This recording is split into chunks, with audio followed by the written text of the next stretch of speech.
Hello, and welcome to the Shea Hates Everything podcast, where two brothers argue about video games and other shit that matters.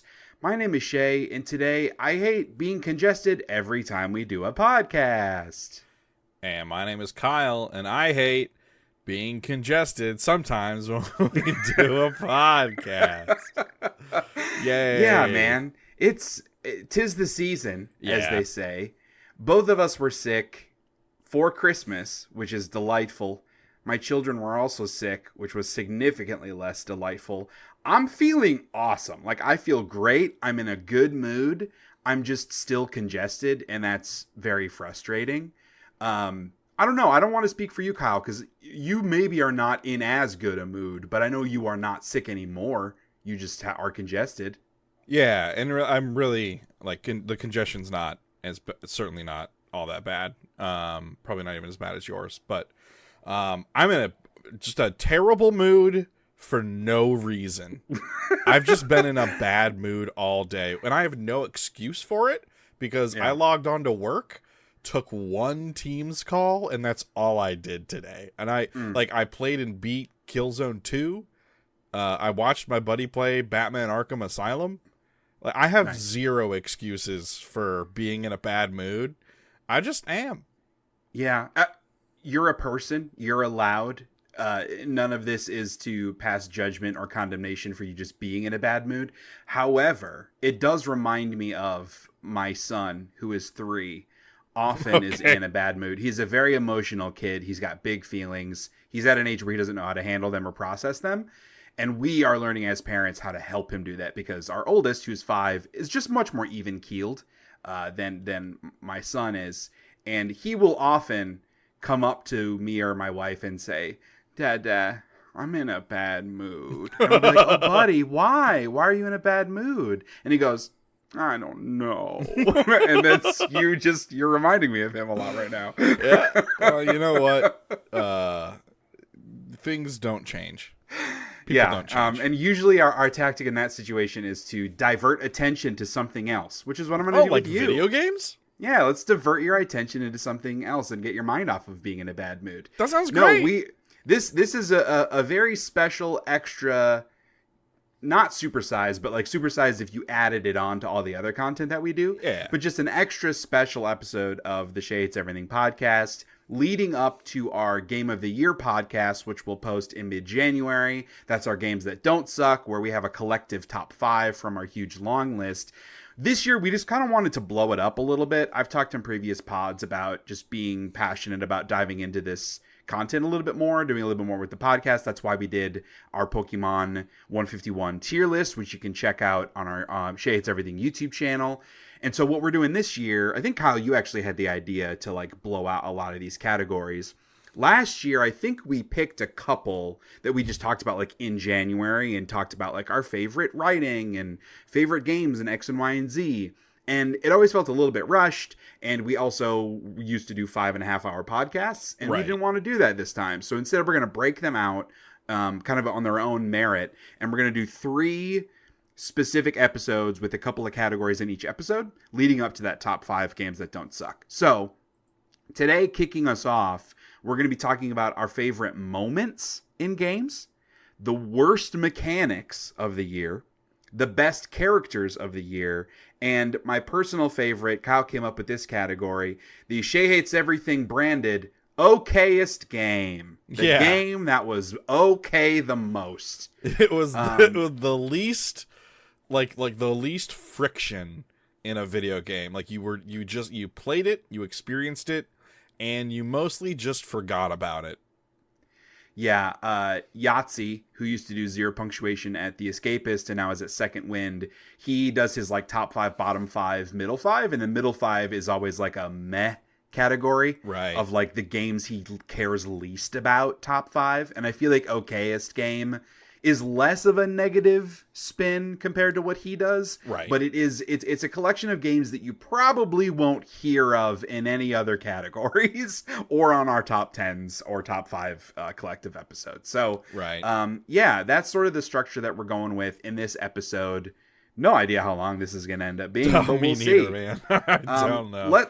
the way that we're kind of go through this, we've got a big list for each category of our own personal, call them nominees. The goal here is not like our games that suck, games that don't suck. We're not trying to collectively agree on a winner or loser. We're going to talk through our favorite things in each category, and then we'll each have a winner. But especially in a category like best moment, pretty impossible, Kyle, for you to convince me that a moment in Alan Wake 2, a game I did not play, is the best moment of the year. Yeah, it's a weird Likewise, pretty hard for me to convince you that the ending of Neva is a more impactful moment from a game that you have no interest in playing. So that's just kind of an arbitrary exercise. But speaking of Alan Wake 2, as we think about the best moments of the year, going alphabetically, you have a couple from Alan Wake 2.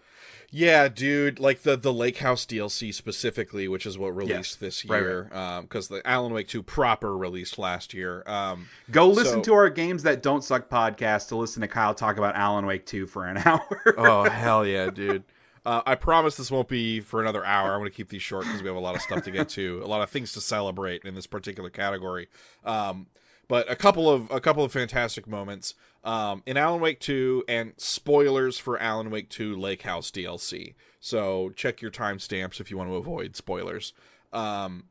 There's a moment towards the end of the DLC where you're down in like this archives area, and it's like semi being permeated by the dark presence, and like things are shifting around, and there are people who are infected with the dark presence, and they're the enemies that you're fighting, and horrible, awful, freaky things that come out of the wall at you, which are a terrible, terrifying new enemy that is in the DLC. So you're down in this area, like you are fighting towards this kind of center of light. The whole area is very dark, and like you're going through these like archival bookshelf file cabinet maze kind of a thing, fighting these enemies. You're working your way towards this like beacon of light at the center, which is like a room with all glass walls, and you finally make it there, and it's kind of like this safe haven that keeps the darkness at bay, and you feel safe, and you're going through, and you're reading some notes, listening to some recordings and stuff, where how you're getting a lot of the story in the DLC, because you're kind of in the DLC, you're coming into the Lake House, which is a Bureau of Control facility on Cauldron Lake. You're coming to the Lake House like right as and just after things have broken bad there. Nice. And so you're getting a lot of storytelling through the environment and also through recordings and notes and stuff, a la video games. So you're doing some of that stuff in this nice little safe room. And then there's a light switch. Like a light pole from the ceiling, and if you've played Control before, I think you pull it 3 times is what it is, and it like so it turns the light off and then back on, and like the 3rd time is you teleport to another location, and if you do that 3 times, you teleport to another location. A la like the rules of this expanded universe that they have set. It's like a thing that you would only really know to do if you've played Control. And so like I tried it because I was like, there are no other light poles in this video game. I'd give it a shot. And it took me to a secret scene where I got like this really awesome interaction with a character from Control that foreshadows what like presumably the next proper Control game is going to be. I know there's that like co-op game coming out that looks like a lot of fun, but like what the next proper single player Control game is going to be about, and some of the things to expect there. And then and like that was just like a thing you could totally miss, but I also love that it's for fans of Control. Only they would know to do the thing to get to the thing that gives them information on the thing they're going to be excited about. I think you thought that was awesome. I think you texted me or we were chatting shortly after that had happened, and you mentioned that you had done something you had done something that you would do in Control, and I immediately was like, oh, it's got to be the light switch pull thing. Nice, yeah. Because that was a very, obviously very cool component of Control, and as a huge fan of Control, that sounds fucking awesome. It was really awesome. when like Alan Wake 2 has been in a lot of ways like a celebration of a lot of the previous Remedy games, Right. Control being the only one that I personally have a big attachment to, those kinds of moments speak to me compared to like a lot of the stuff in Alan Wake 2 sounds really cool, but like over my head, right? Like I don't know what they're talking about with the first Alan Wake. I don't know what they're talking about really with Quantum Break, et cetera, et cetera. But the Control stuff, I'm all about that shit. So that sounds awesome. Yeah. And like also to be clear, like I've watched like a 2-hour lore video on the Alan Wake Control Remedy universe. Yeah. So like I'm a huge mark for this stuff. And that's why that one particularly hit me, because it felt like a thing that I had earned by being invested in the universe that they had created. And so there's in like all things in the Remedyverse, there, sorry if that sounds really stupid when I say Remedyverse. I don't entirely mean it ironically, but also it kind of is what it is. It felt like a good reward for me. I felt validated, I guess, by my interest in their universe. So that was an awesome moment. Second moment from Alan Wake 2 I wanted to bring up is the typewriter room. So one of the things that the Lake House is attempting to achieve is they are studying Alan's powers and how they work and how he's able to manifest things through his writing. And one of their theories is that maybe it's the typewriter that he's using. And so like they're trying to study all this stuff and taking different approaches on like how to recreate the effects of Alan's writing. So is it Alan himself? Is it the location? Is it the typewriter? Is it the ink? Is it the specific paper? Does it have to be a combination somewhere therein? Is it the style of writing? And so what they've done as an experiment is gotten a bunch of the same typewriters that Alan Wake was using, stuffed them all into a room, and have a machine that's basically like a machine learning where they have fed Alan's manuscripts into this machine, and it's just like machine generating, automatically generating like really bad Alan Wake writing, which also the character Alan Wake's writing is like kind of bad on purpose. Like it has its own style and it's kind of fine within that style, but also it's supposed to be kind of bad as part of the fourth wall joke there. Okay. And so like there are also like some references to that and stuff in there, but like specifically this typewriter room as a moment. So you're reading about this process and hearing, audio logs and stuff about, them trying different experiments and stuff. You hear about all these typewriters and you see notes to like the effect of like, oh, we're trying to like come up with a machine learning algorithm that'll be able to pump out his stuff, but we need a space where we can have all these typewriters going. And you walk in, like you can hear it from like down the hall. You can hear all this clicking and stuff. It just gets louder and louder and louder. And then you open the doors and it's just this super dark room with little spotlights on each typewriter. And it just goes. It's like a football field of these little desks with these typewriters all clicking and clacking. And it's like, it's also an incredibly intimidating space because of the cacophonous nature of it. But like just that reveal of, oh, this is like capacitors on a circuit board. Like it's just it's like a circuit board of typewriters trying to generate, basically like bring something to life using this otherworldly power that they don't understand. They're like, and there's just like a lot that leads up to that moment. And then also when you're in the room, you end up having to fight enemies in there. And it's a room that you have to go back through a couple of times. And every time you go through it, it's just like this like nails on a chalkboard, hair raising, just because like all the noise, you feel like you're not going to be able to hear threats when they come from behind you or to your side or whatever. And so like there's a lot of tension there as well. But the main affecting moment is like when you step through the doors and you see all of the typewriters that you've been hearing and reading about and stuff. And just that moment is really, really fucking awesome. And like what it represents, right, is like, because I feel like there's also gotta be a little bit of truth to this, right? Because like they have to generate a lot of Alan Wake writing for these games. So like you have to wonder, like, are these things that they explored when trying to generate his notes and stuff, like a first pass on that? Like, were they exploring like the use of ChatGPT to like get a first draft of Alan's notes for different things or whatever? Like, it's sort of also sort of like a meta commentary on like what art is. Like, can you generate art if Alan's powers are art and his like what he produces is art? Is it possible for a machine to do that? And it's correct. It's not because art. It's not a nuanced question. The answer is no. Yeah, the thing that I like Adam Savage says is that art is any time you impose your point of view on something, and a machine cannot have a point of view, and that's why art has to come from life. Yeah, but like even then, I don't. No, I know it'll be programmed to have a point of view.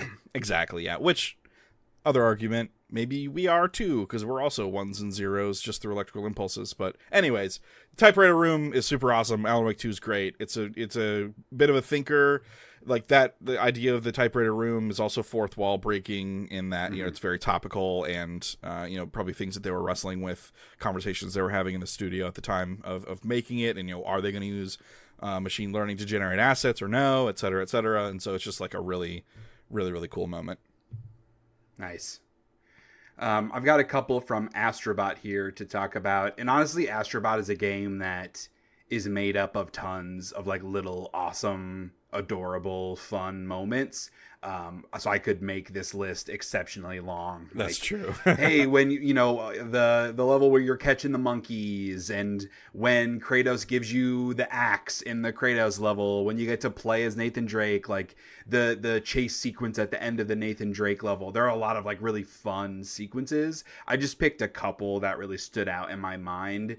The first one is, it's a bit of a cheat. It's more of like a feeling that you get, which is beating one of the like circle, X, square, triangle levels, the like harder, straightforward platforming levels. Beating one of those on your first try feels real good.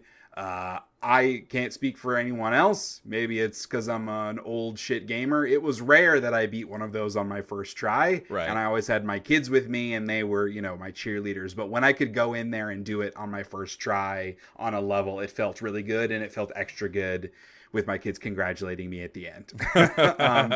The next one is maybe my favorite from Astrobot, which is in the Big Brother level, which is where you're rescuing like the giant robot. Yes. Setting him free, and then he's sort of helping you as you're climbing up on his body to get to the next section. I love the scale of that level, and just like the movement and the interactions that you have with the Big Brother robot, I thought were really cool and inventive.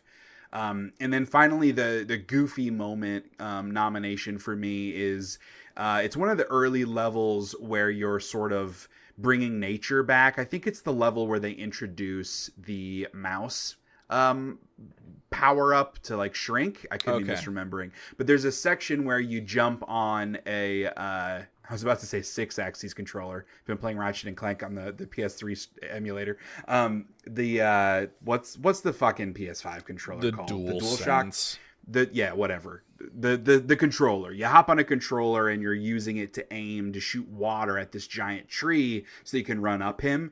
And he and like all of the creatures and plants and animals around there all start singing to you as you're doing it. And it's just a really fun, goofy moment. And you can shoot water at him while he's singing in order to unlock a trophy, which I thought was very fun. But yeah, that Astrobot is a game, like I said, that is full of small, joyous moments. I feel like if you asked people that love Astrobot, everybody would have a different answer for their favorite moments. Yeah. But those are some of the ones that, when I was thinking about this category, jumped out to me. Yeah, I forgot to nominate this one, but you talking about it reminded me. But it just, in the main hub world, when you get like the 100 Astrobots all into a tower, and then they like fall and make a bridge. It's so satisfying and fun. Like you're running across them and they're all bouncing around and looking at you as you run across them. Like that's just great. Very good. Astrobot's a good game. Yeah. All right. I have one from Call of Duty, Black Ops 6.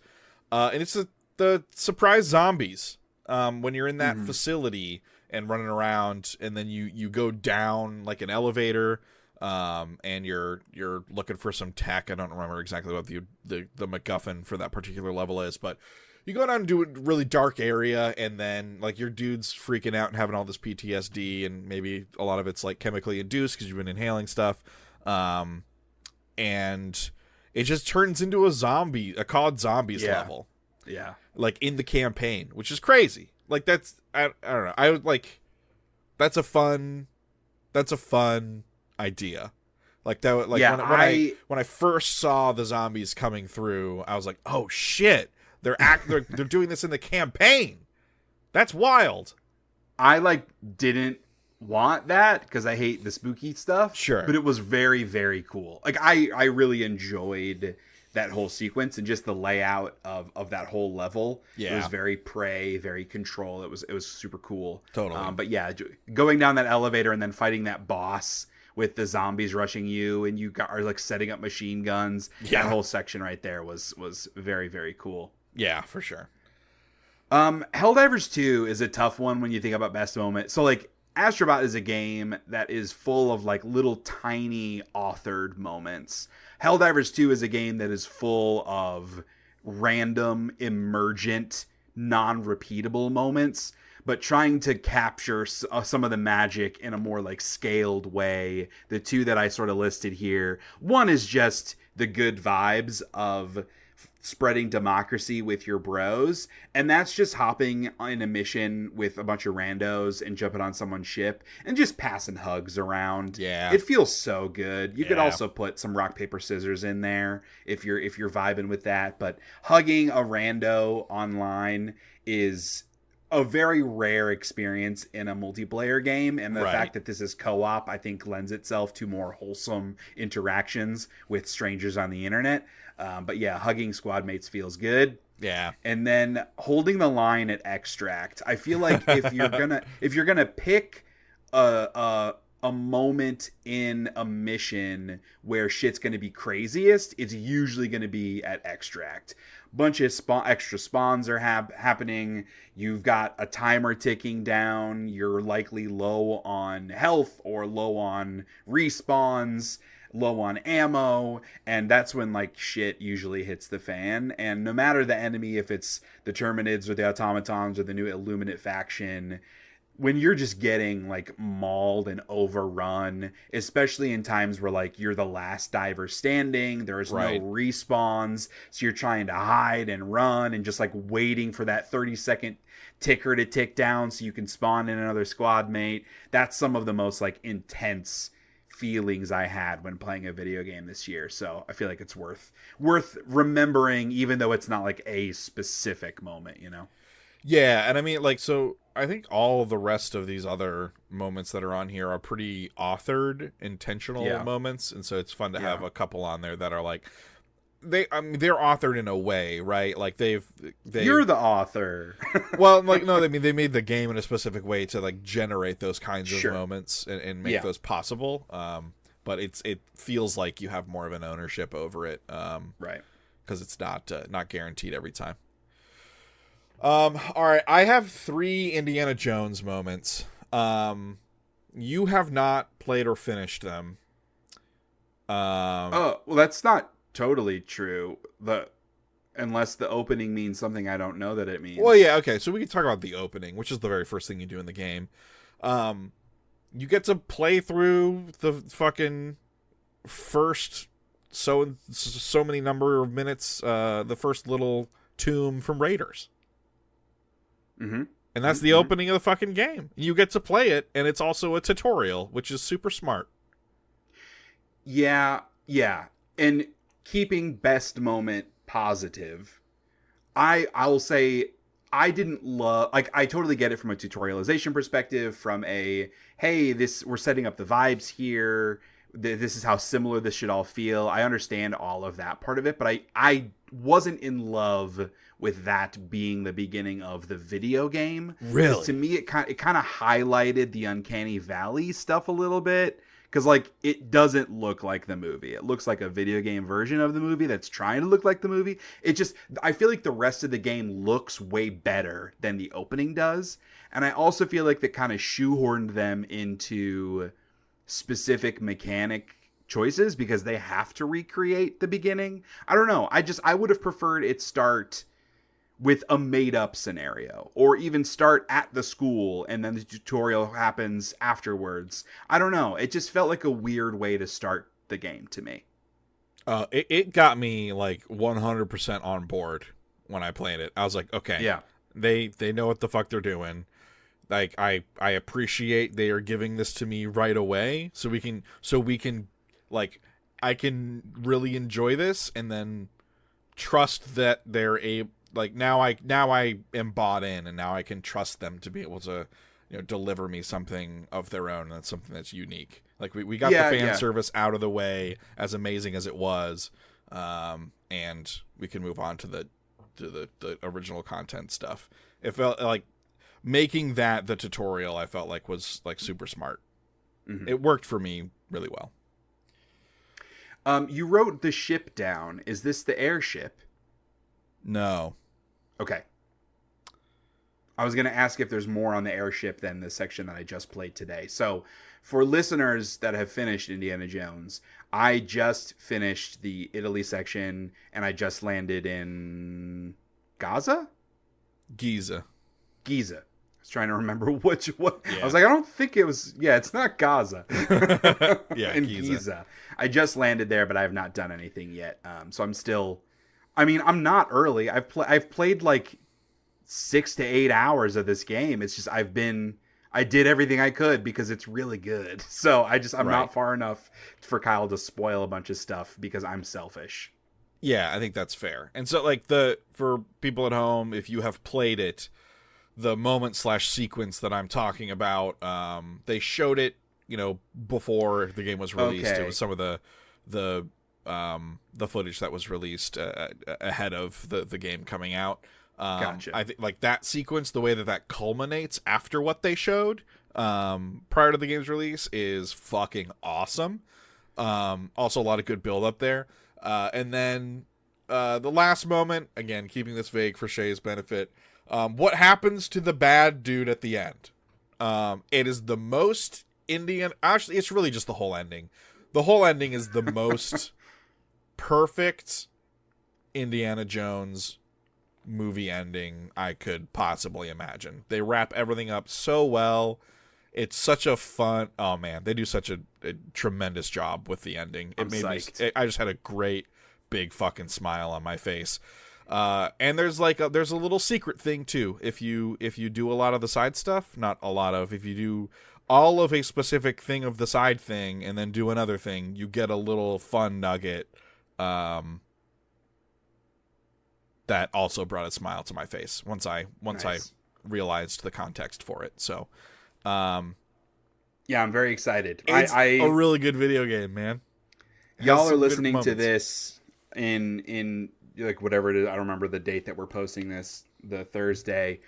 So we're recording this back on December 27th. We're doing things a little bit out of order because we want to make sure we're prepped. So my goal is to have finished Indiana Jones by the time we do our Games That Don't Suck podcast, right, because it will be a very strong contender on that podcast.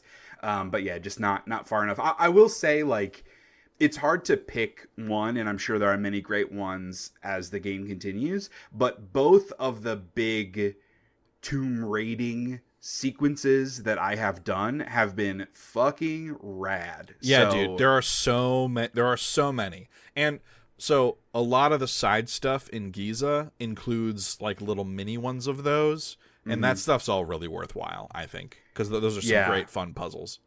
I mean, the big sort of culmination one when you're in Italy, doing the, like, you're looking for the cat mummy, and there's a bunch of some trials you go through. Trials. That whole sequence, again, you know, to your point, Kyle, on how a lot of the writing and the cutscenes and a lot of that stuff feels like Indiana Jones. this shit feels like Indiana Jones, man. Yeah. Just the way that the puzzles are oriented, the little witty banter between the characters, how Indy sort of like talks aloud his thoughts as he's sort of ruminating on some written clues and things like that. It just like, it's super immersive and high tension in a sort of frivolous way because you know everything's going to be fine. It's just really fucking good. So I would throw I'll call it the Fire Trials sequence on the list of nominations also. Totally, yeah. Even though I forgot how to drop from a ledge during that sequence, and so I like hung there for a really long time and had to Google it. And the same thing happened to my buddy Cody. I was watching him play. He got to that part. I was like, "Is he gonna know how to drop?" He was like, I don't know how to drop." It's left control if you're playing keyboard and mouse, folks. Left control. Unfortunately, my game bugged out in that sequence when everything's on fire, and I finished it and went to the next area where you're supposed to go, and the door was closed and wouldn't open because there's nothing to interact with. And I was like, what's happening here? And I assumed it was because the character that is with you is supposed to be with you in that area, and that person was not. They were just hanging out in one of the other rooms, and I was like, I bet you this is what's happening here. And so I had to reload and do the entire section again, and sure enough, I was right. It just, something happened in the animation where the character got stuck and didn't walk to the area. So that was a little bit deflating, but still, that section was very, very cool. Yeah. Less cool the second time in a row, but still very cool. Yeah, for sure. All right, and now I have to talk about Neva, which is a very difficult game to talk about, both in it is extremely narrative focused in that what I'm going to talk about is a spoiler, and also literally difficult to talk about because this game makes me cry like a baby, like a widow baby. So I'm definitely going to spoil Neva here. So if you have not played Neva and intend to play it, don't listen, because it's like, it's still worth playing, but it will ruin the emotional impact of the whole 4-hour experience. So in this game, and again, like even me talking about it is not going to sell it in the way that actually experiencing it will. But in the game starts with your character and Neva, who is a little pup, and Neva's mama. And you are basically attacked by, call it like the Blight. It's these big, black, goopy, slimy, mean guys that sort of form a wave, and they're attacking you, and they're killing all of the living beings, animals, plants, etc. And you and Neva's mom, Wolf, are fighting them and fighting valiantly, but sort of losing the battle.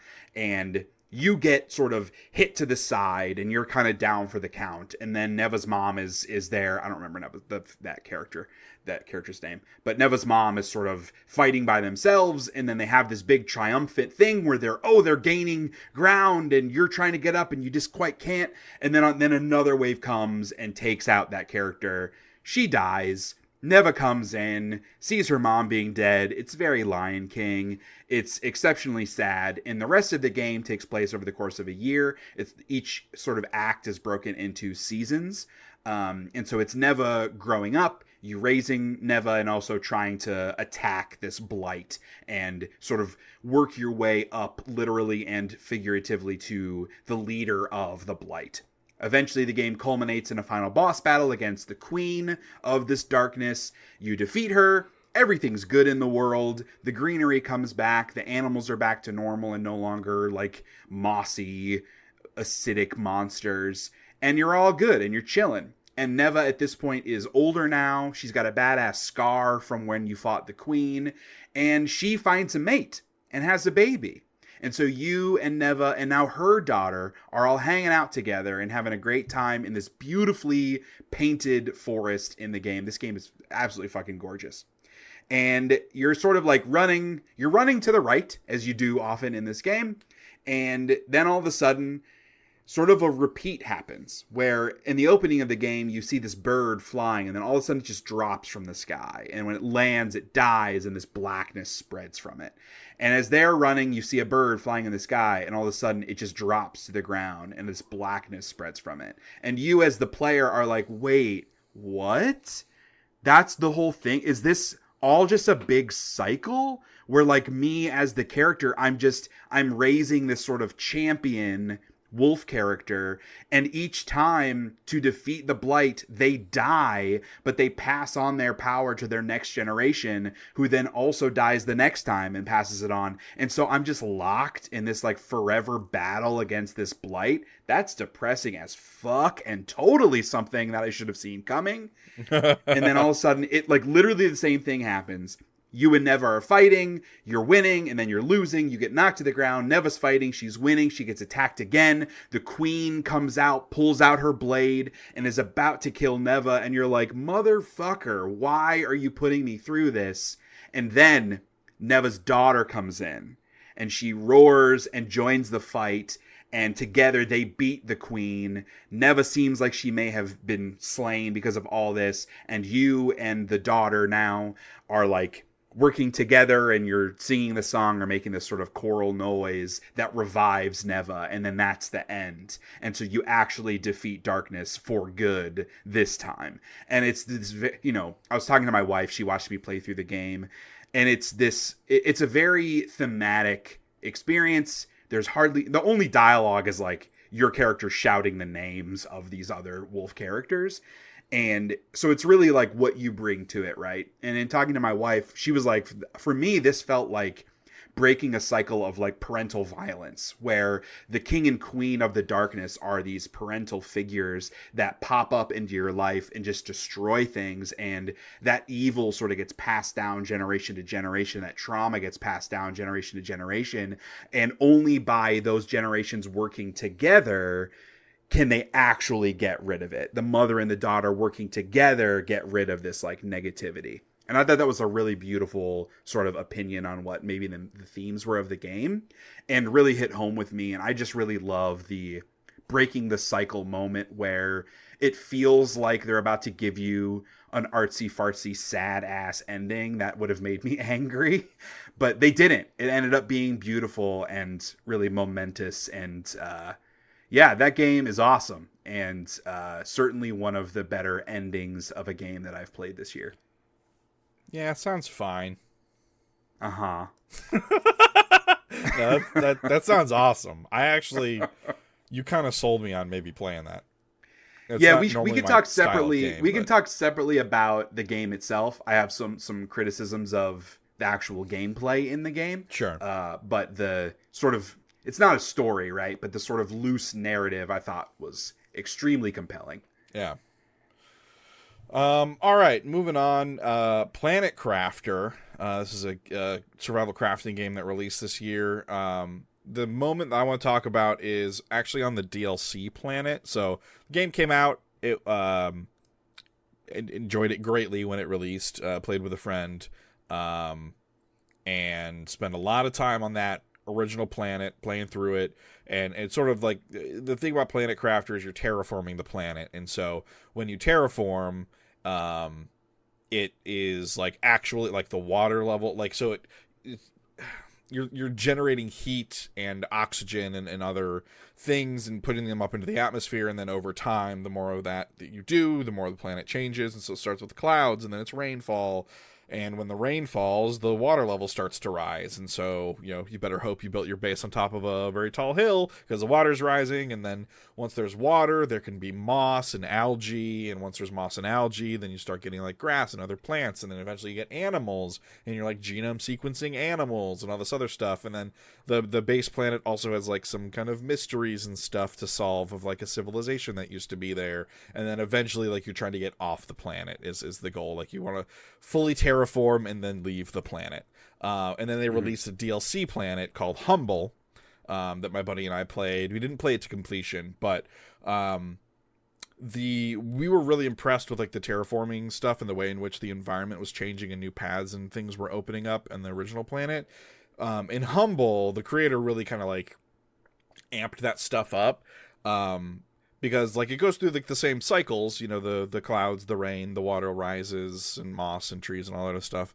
But in this one, there are some like geographical features that really open up. And in one of them, so there's like this kind of bowl-shaped area that we had our base just like a little bit away from.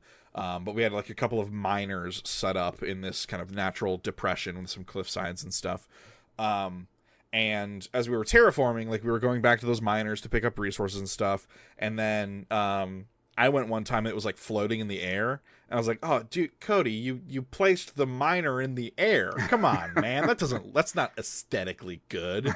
He's like, oh, I didn't think I did that. Sorry. And then he went back a little later and was like, I can't even jump up to get to this thing now. Is this thing like moving up? And we realized the ground, the sand that it was on was like slowly lowering. It's like the sand was actually going down, and eventually it ends up being this massive fucking sinkhole, and water pours in, and so there's like waterfalls falling down, and there's it unearths this whole cave system with these cool like mushrooms and crazy crystals and stuff down there. And it's like that moment of when that terrain deforms and you realize, oh, this thing that I built my base next to, like, is not the same geographical feature that I thought it was. It is going to be vastly different and open up this whole access to this part of the map we didn't know about, and, like, couldn't reach through other cave systems or whatever. Like, that moment was really, really fucking cool. And to me, like, that epitomizes the experience. And it's just, like, Planet Crafter has a phenomenal sense of discovery. It's always forward progress. You're never, like, you know, losing progress on anything. And so, like, just the sense of discovering something new is extremely exciting in Planet Crafter. And, like, when we realized that thing was sinking in our... I just love that I blamed Cody first. I was just like, dude, you placed the thing stupid. Why'd you do that? Oh, it's floating. And then it was actually the terrain changing. Thought that was pretty. It wasn't his fault for once. For once, Cody. Yeah. Pretty big moment in Rise of the Golden Idol. It's the ending of Rise of the Golden Idol, kind of the realization that comes with the ending. And so, Case of the Golden Idol, as a game, was very much about the Golden Idol as an artifact and its powers and how it worked. And it was still a lot about, like, the cults and the societies that formed around it throughout time, and the traditions that were passed on and the knowledge that was passed on. Those are certainly, like, mechanisms that teach you a little bit about how the idol works. Rise of the Golden Idol is much more about kind of the human cost of playing with those powers that you don't fully understand. And the full circle realization at the end where you think the situation is one thing when you start the game in the very first scenario, and then you finish the game and it shows you that first scenario again, and you go, oh shit, so all that shit I just figured out leads directly into this moment. And so this moment didn't happen before all that other stuff like I thought it did. This moment was actually happening after all this other stuff. And it's like, it's just like huge mind fuck, and like recontextualizes some of the relationships of some of the characters going through it and all that. And then you also are like re-examining that first scene and like, oh, I kind of missed that detail when I was going through it before. It's like there's a little bit more there for you to get out of it with the full context of playing through the game and solving those mysteries through the various scenarios. Just that when it clicks, that's a really, really powerful moment. And I think Case of the Golden Idol and Rise of the Golden Idol are really good at giving you that drip feed of those kinds of moments, and then at the end giving you a massive one. And this one, you know, Rise of the Golden Idol is no different than the first one. In that regard, cool. Super, super cool. Oh boy. All right. A couple from Silent Hill 2 here. I guess, this first one's not really maybe it's a spoiler. I guess if people are sensitive about the games we're talking about, they're gonna timestamp go around them anyways. So specifically, like, when you realize all the corpses in the game are actually James, that's a pretty big moment. It's not something the game tells you, but like, not explicitly, but they show they show a corpse in a cutscene, and you eventually see that it looks just like James, and you're like, what the fuck? But he has like darker hair, And then like when you go back through the game, you can look at all the corpses, and they're all him. And they early on they kind of obfuscate a lot of the faces on the corpses, but as you get through the game, they do that less and less. Maybe allowing you to pick up on that before it's shown more explicitly in a cutscene. Not really remarked on, but just shown in a cutscene.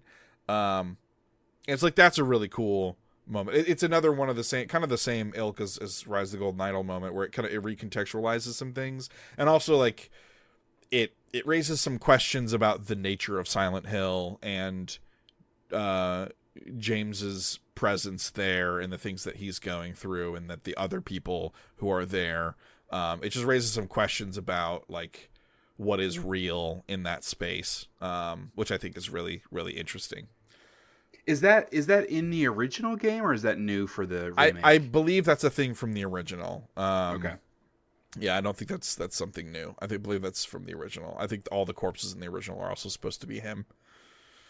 But I also don't know if that's like, we really didn't want to make another character model, so we're just going to use James over and over again, and then they like... It has deep meaning. Yeah, they kind of made it have deep meaning.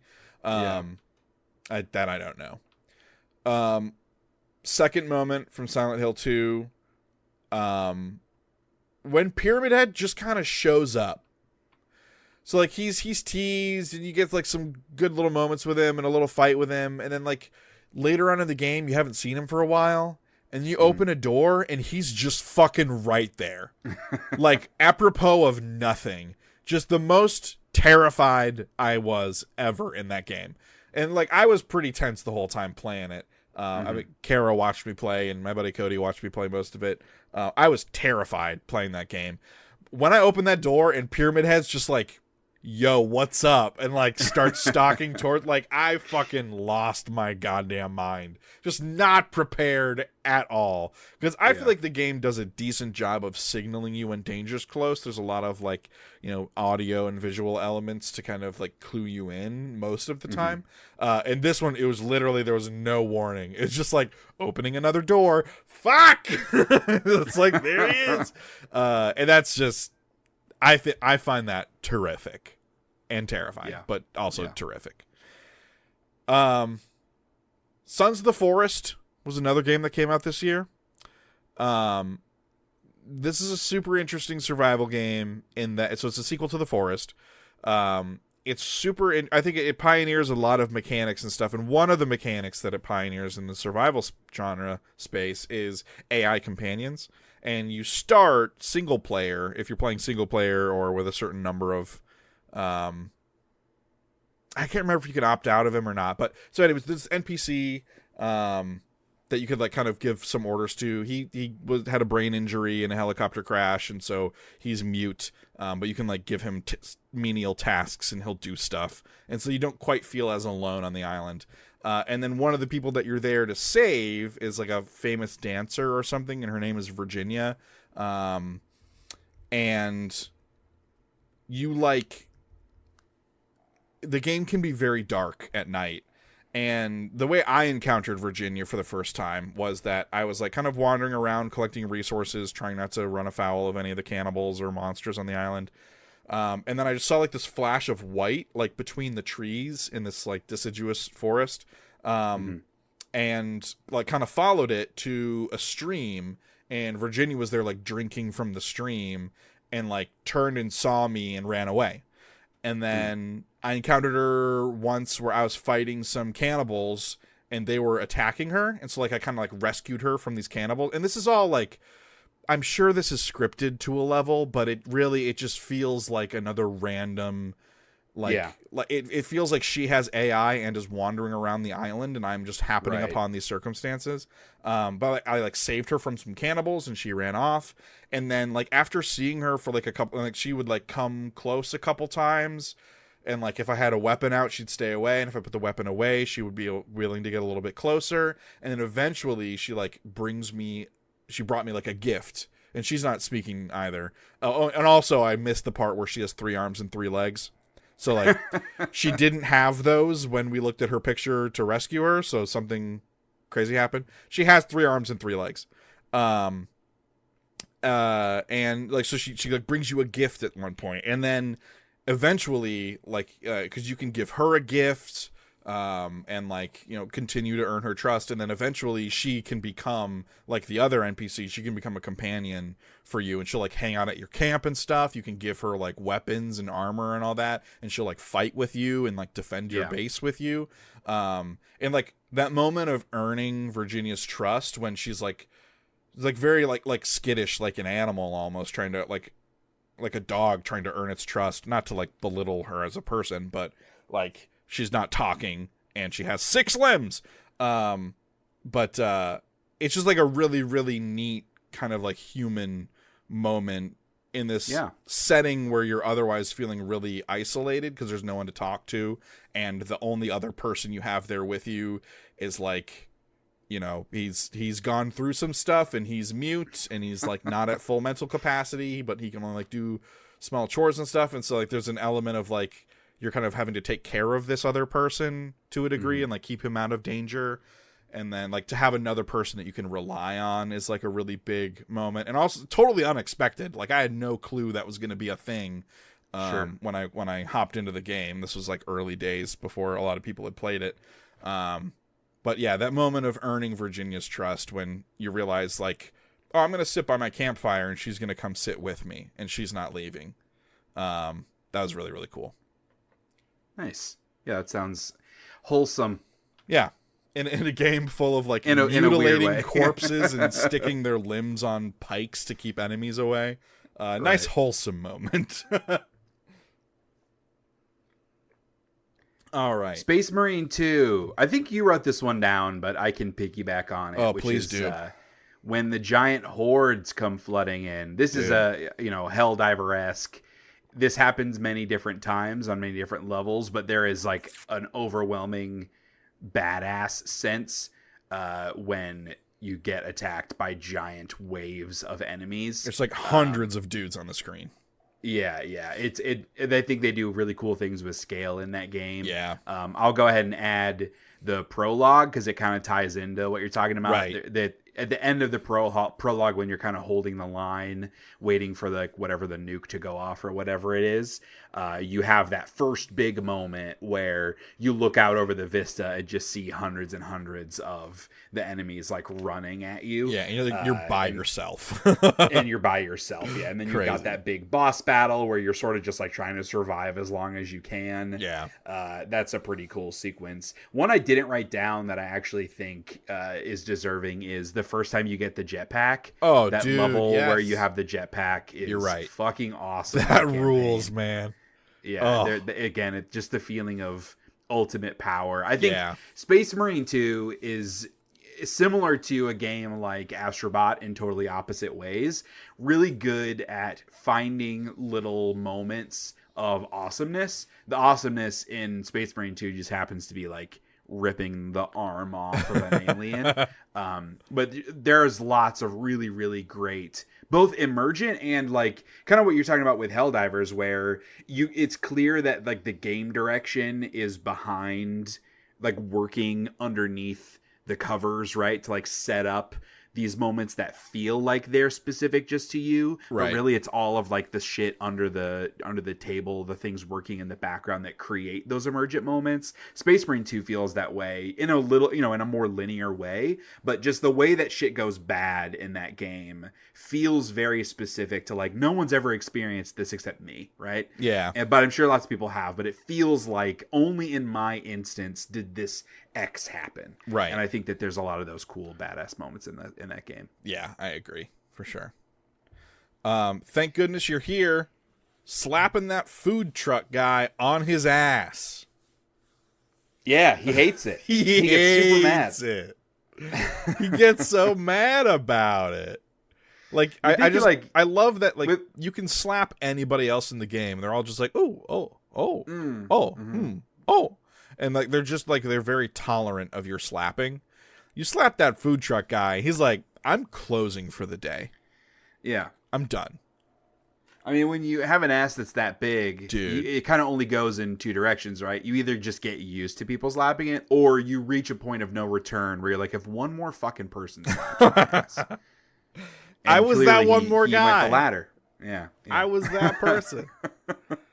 I also added from Thank Goodness You're Here the grocer sequence where you're like the green grocer is like losing his mind and attacking people, and I think he's like throwing fruits and vegetables at one point, and you have to infiltrate the grocery store and kind of calm him down. Oh, it was probably my favorite like extended sequence from that game. I thought just the characterization of the green grocer I thought was really funny, and it's like a high tension moment in a game that is everything but high tension moments. Right. And that really stood out to me too.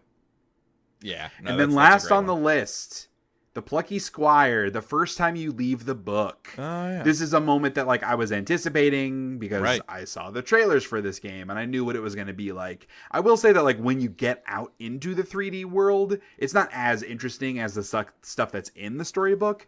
But being able to jump out and see the world expand through the eyes of your character Jot is a really cool moment. It's a very like, there's some like fourth wall breaking in it almost, where you're seeing the designers of the game, like their perspective on coming up with this idea and it being so inventive. Oh, yeah. And it's just a very like magical, transportative kind of moment, that it was super fun.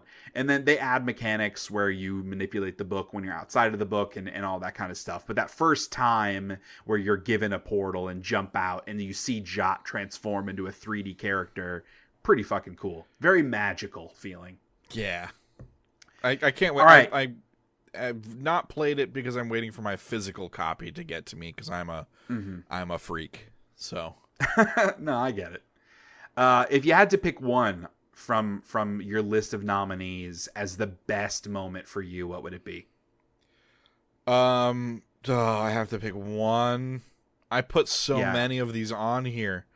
I mean, I set up with you beforehand that we were going to pick a winner each. Yeah, I know. So you had time to think about It's got to be my first one that's on there. When you do the control thing and you get that secret scene in Alan Wake 2 Lake House, just because like the moment is so awesome, it felt like I earned it by being who I am and liking the things that I like, and then was very well rewarded, I felt like, for that opportunity for doing that thing. Like I now have knowledge going forward that gets me super excited. So that's awesome. Got to be it for me. Yeah, I mean, pretty predictable that you would pick a moment from Alan Wake 2. Yeah, I'm going to go against the grain and what's pick yours? Something that's going to surprise everyone. Oh. And I'm going to pick the moment that like made me feel big feelings, which is the ending of Neva, which is not a surprise at all. And certainly something that speaks to me specifically. But yeah, I love games that make me feel complex emotions. Because like, there are games like Astrobot that just give me pure joy, right? There are games like Helldivers or Space Marine that make me feel like a total badass or make me scared or whatever. Big emotional things. But very rarely is there a game, it's usually one or two a year, that make me feel conflicted and complex emotions about something that is happening. And I am always going to put that stuff at the top because that's what I want out of art in capital A art. Right. And Neva was that for me this year for sure. The Spiritfarer nominee goes to Neva because I didn't get to talk about this with Spiritfarer. Right. Okay. Man, video games are good. Video games are very good. There were a lot of really good video games this year. Let's talk about some of the bad things, though. Okay, this is yeah, the Shea that's It's great. Everything Yeah. podcast. And after we spent 45 minutes talking about best moment, we should spend maybe less time talking about these other categories. Yeah, let's bring it down. We've got a bunch of nominees for worst mechanic also. So this is just like, this isn't worst game. This isn't worst gameplay. This is, in a lot of ways, I think comes out of a place which we've talked about in previous years. I think we actually talked about this on like, I want to say, I was about to say the OG podcast, as if this is a different podcast now. But before we quit doing this podcast, we would even talk about like our least favorite mechanics in a given year. And so for me, I think a good example of this is from Angerfoot. And I just put the guns because I don't want to shoot in a game where I'm supposed to be kicking things. When you're giving me different shoes that give me different kicking power-ups, the over-reliance on guns in that game I found to be such a bummer.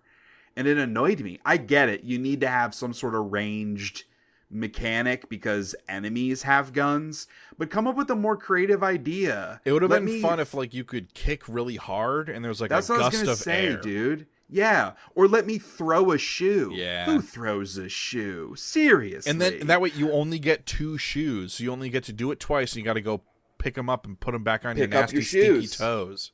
There you go. See, we're coming up with all the solutions. No, but I do think I find it to be very lame that even early on in the first couple of levels, you have to be shooting guys. And I don't know, it's not what I want to do in a game called Angerfoot. I don't know, call me crazy. You are shooting guys, so I think it works. Fair. Very fair point. I retract my criticism. Okay. Second on the list, from Concord, the character selection limitations. This is very broad. If you want to hear more in-depth thoughts about this, go listen to the episode of the Flagship podcast where I talked about the Concord beta from a couple months ago. The game's already fucking offline. Just a couple months ago, the game wasn't even out, and now you can't even play it. Yep. Insane.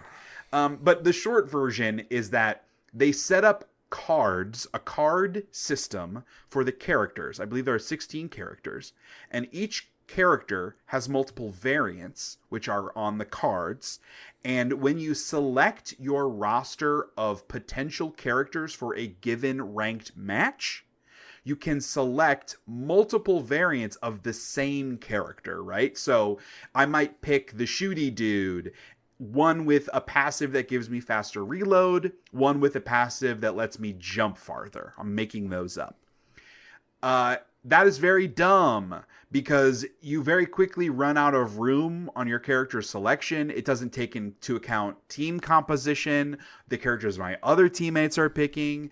You also level up and customize the individual variants by themselves. So if I want to add a cosmetic to one variant of my shooty guy, the other variant can't wear the cosmetic. It is extremely dumb, and I don't know why anyone thought it was a good idea. It truly is befuddling to me that it's in the game. And I don't believe it is the number one reason this game failed. I think there are 100 other reasons why this game failed, but that mechanic is the one that stood out to me as the most frustrating and annoying because it's something I've never seen before in a shooter and now can guarantee we'll never see again in another shooter. Yeah, there are so many examples of good versions of that. And it's like you made a hero shooter. Yeah. It's not that hard. It's like the need to set yourself apart, but then that just manifests in needless ways. Yeah. It's overly restrictive character creation or character selection. It's just it's dumb. Dumb. Another dumb thing is in Dragon Age Veilguard, and that's falling too far. So, unlike previous Dragon Age games, Veilguard has kind of a lot of platforming, like more than you'd think. Like running around environments, jumping up and down off of stuff, climbing, traversing things, and there's like there's never any like complex map design, but there are certainly areas where you'll be on a ledge, and you've dropped from ledges in this video game before, and it looks like a droppable amount of space. So you go to jump and drop, and then it does the fade to black, snap you back to where you were. And it's like, I just want to get over there. Why? If I'm not supposed to be able to get there from here, why is it so close? And it's just like, it's like the inconsistency of the visual language of the game, where it looks like a droppable distance. It looks like a place that I can go to. There are enemies over there. I should be able to go there. Why can't I just go there? Yeah. And that's a thing that I felt like we did away with in the early aughts. And so it was very weird and off-putting to see it here. Yeah. So that's a bad one. Another bad one is in Final Fantasy VII Rebirth. That's climbing towers. Again, thought we were done with that. We've done it so many times. And that also, it's climbing towers is also emblematic of our general disdain for the open world structure of that video game. And sure, the bloat. Yeah. But it's like the climbing the tower specifically because your reward for climbing the tower is like a conversation with Chadley. And that's a fucking slap in the face. Like here I'm already doing something I don't want to do. And then the reward is you get to see where more things you don't want to do are. And then you have to talk to motherfucking Chadley. That's a bad thing to have you do a lot of. And you do a lot of it. The actual climbing of the towers would be extremely innocuous because it takes just like a couple of seconds to actually do it. But it becomes not innocuous when after the first one, they're like, we can't just have them climb a ladder straight up. Right. So then they like, oh, the ladder's broken here, so you got to jump up this side. Oh, this one has 2 ladders. So you climb up one and then you got to run to the other side of the tower and climb up a second ladder. Right. Awesome. Like, what are we do? Like, let me just run up to it. Put the control panel at the base of the tower. Yeah. Why am I fucking climbing it? I mean, they wanted to make it emblematic of like you're unlocking and you've got better vision of all the shit. I understand why they always make it a tower, but like they had to have known better, right? They had to have known that this wasn't a new or cool thing, and making it slightly more tedious each time is probably the wrong way to go with it. Yeah, they still did it. Crazy. But you're right. It's also emblematic of our hatred for the open world, but we can't just put like open world and Final Fantasy VII as worst mechanic. It's a big chunk of the game. It would definitely win, though. It would. Boy, howdy would it. Another Final Fantasy VII Rebirth item. There are multiple kinds of synergy attacks. Oh, man. Why? It's bad enough that there are synergy attacks. It's like this extra layer on top of the combat that like you're not forced to engage with it, but there are certainly bosses that you can hardly do damage to unless you're doing synergy attacks. And then they further subdivide them between synergy skills and synergy abilities. Fuck off, Japan.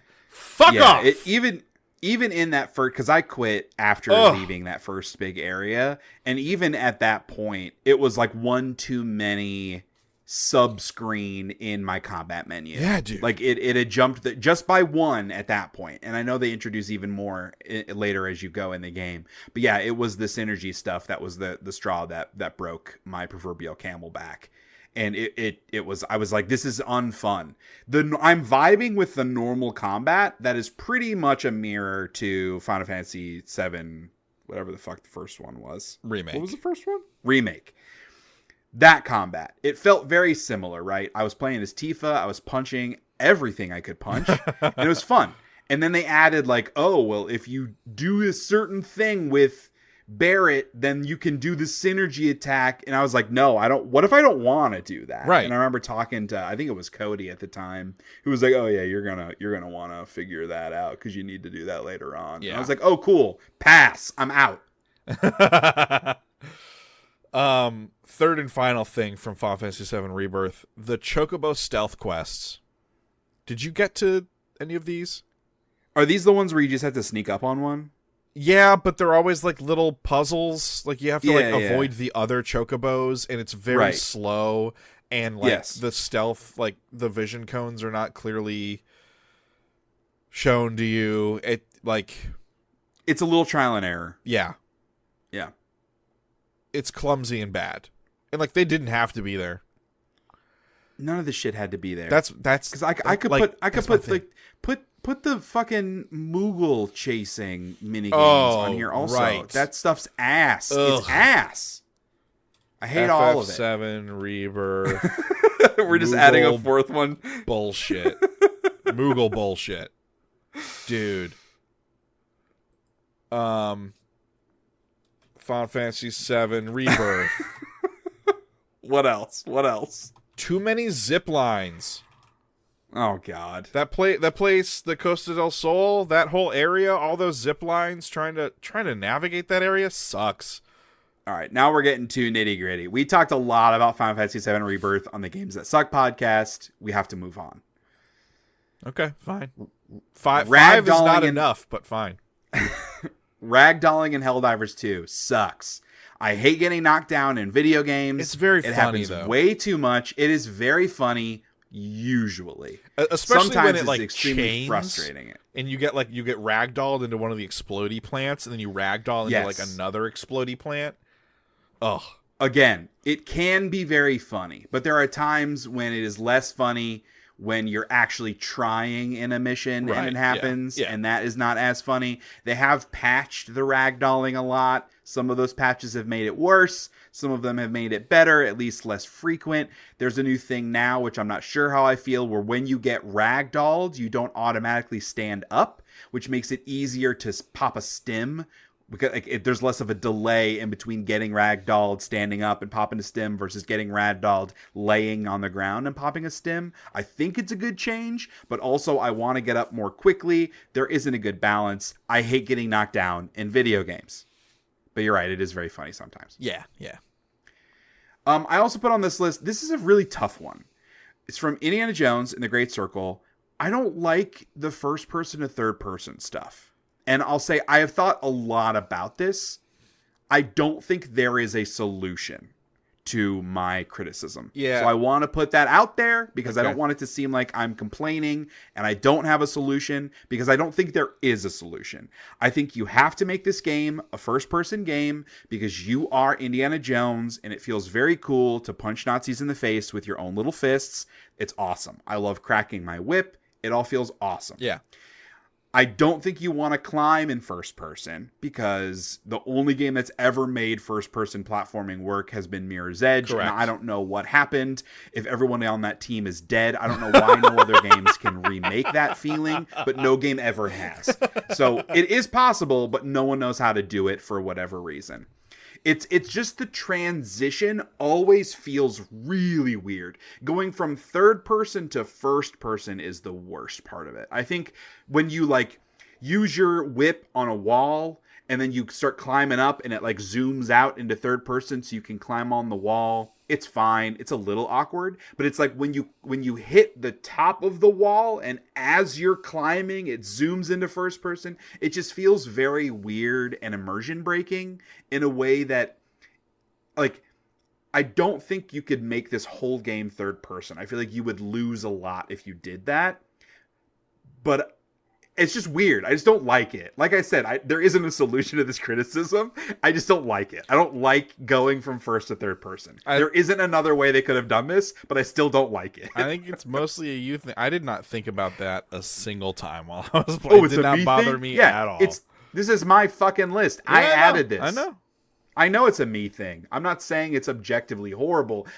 You're right. I don't like it, and it bothers me almost every time it happens. And it just feels weird. Yeah. It's a bad mechanic. There isn't a way to make it a better mechanic, but it's still a bad mechanic. All right. The next one is in Metaphor ReFantazio, and that's just time. Like the time you spend playing it? No. That's mostly okay. But the time management that it makes you do, and this is what epitomizes every Persona game. It's like calendar, like you have a calendar, and on your calendar is X number of days until bad shit happens and you enter a fail state for the video game. And you have to do the objectives that you have to do before that due date. And there are any number of other side things you could be doing or spending your time on, and they all take chunks out of a day. You have to like plan your days out, whatever. I just find that to be a bad experience. It's why I dropped off of Persona 5. It's why I dropped off of Metaphor.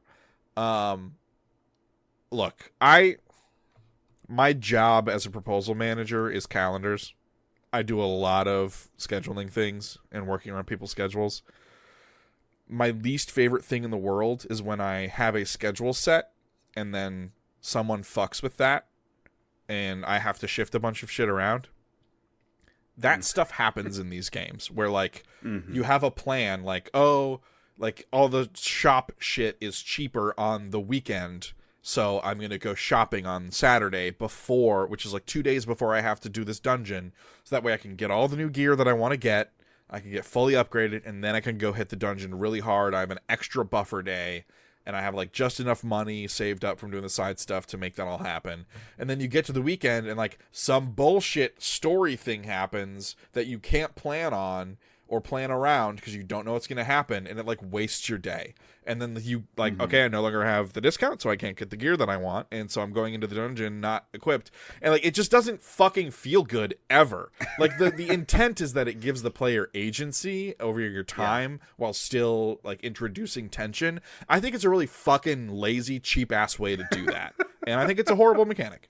So I have shitty. nothing against the Persona games because I've never played them, but having played the demo of Metaphor ReFantazio, I have a hatred for that game that is visceral.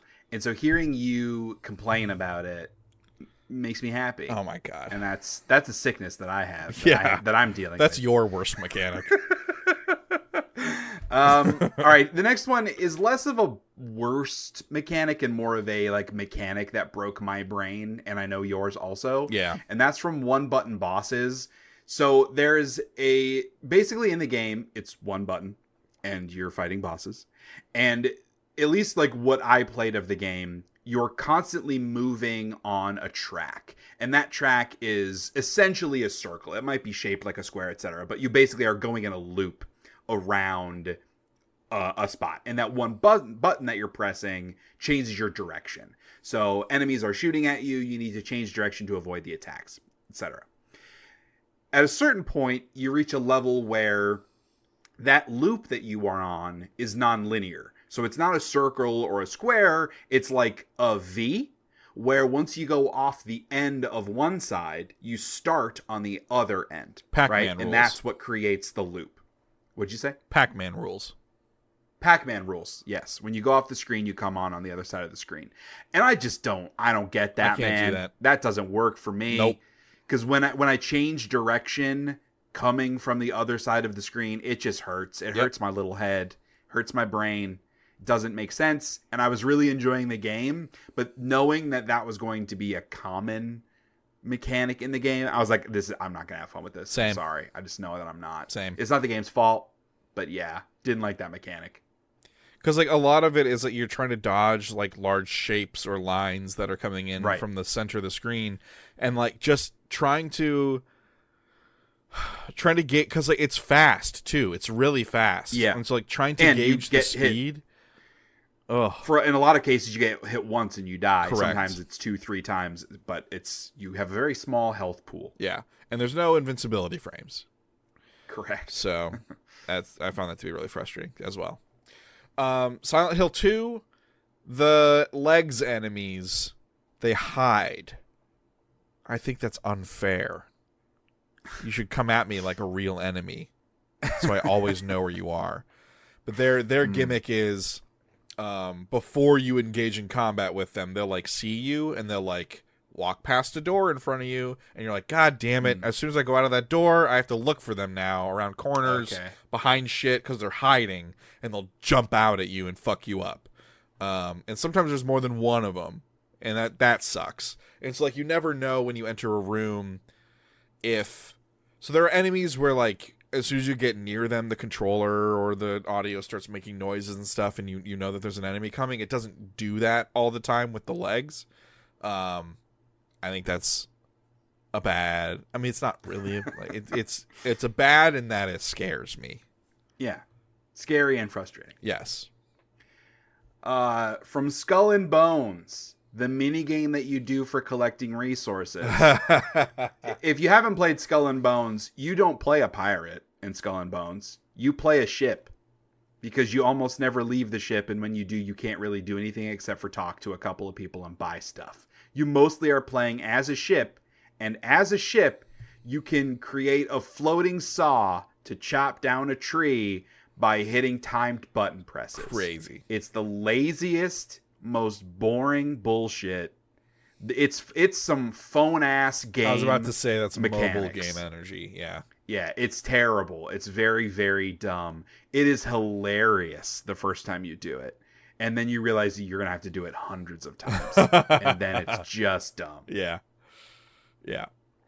The next one is Stalker 2, the A-Life system, which is basically the whole AI spawning and governance system that controls emergent events in the world.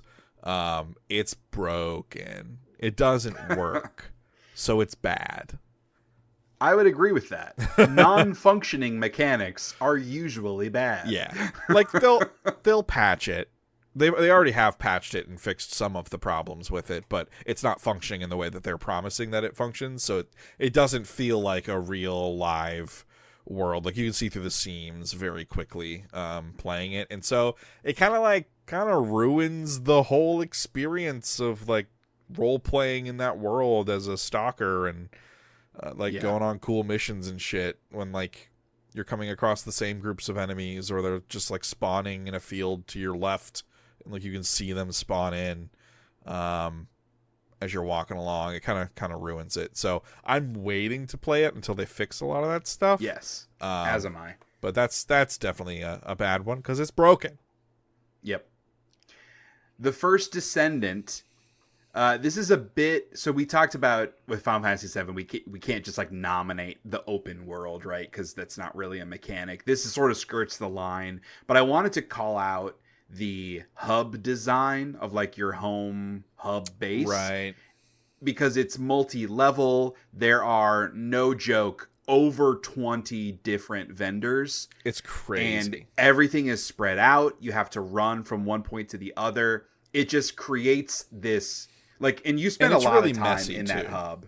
It's extremely messy. And it's like they wanted all these vendors in there because they had more ideas for like hot characters. Yeah. They're like, we have too many sexy characters from our art department. We got to find somewhere to put them. So let's make this one a vendor. This one maybe sells different kinds of cheese. And you use the cheese to upgrade your baubles, but you got to go to the other guy to buy the baubles with real currency. In order to earn the real currency, you're going to have to visit this sexy robot. She's got big robot titties, and from her you have to buy the currency that you use to purchase the baubles, which are, as I mentioned, upgraded by cheese. And like that's the whole that's the game. Other than that, the game is just like Destiny open world missions. Right.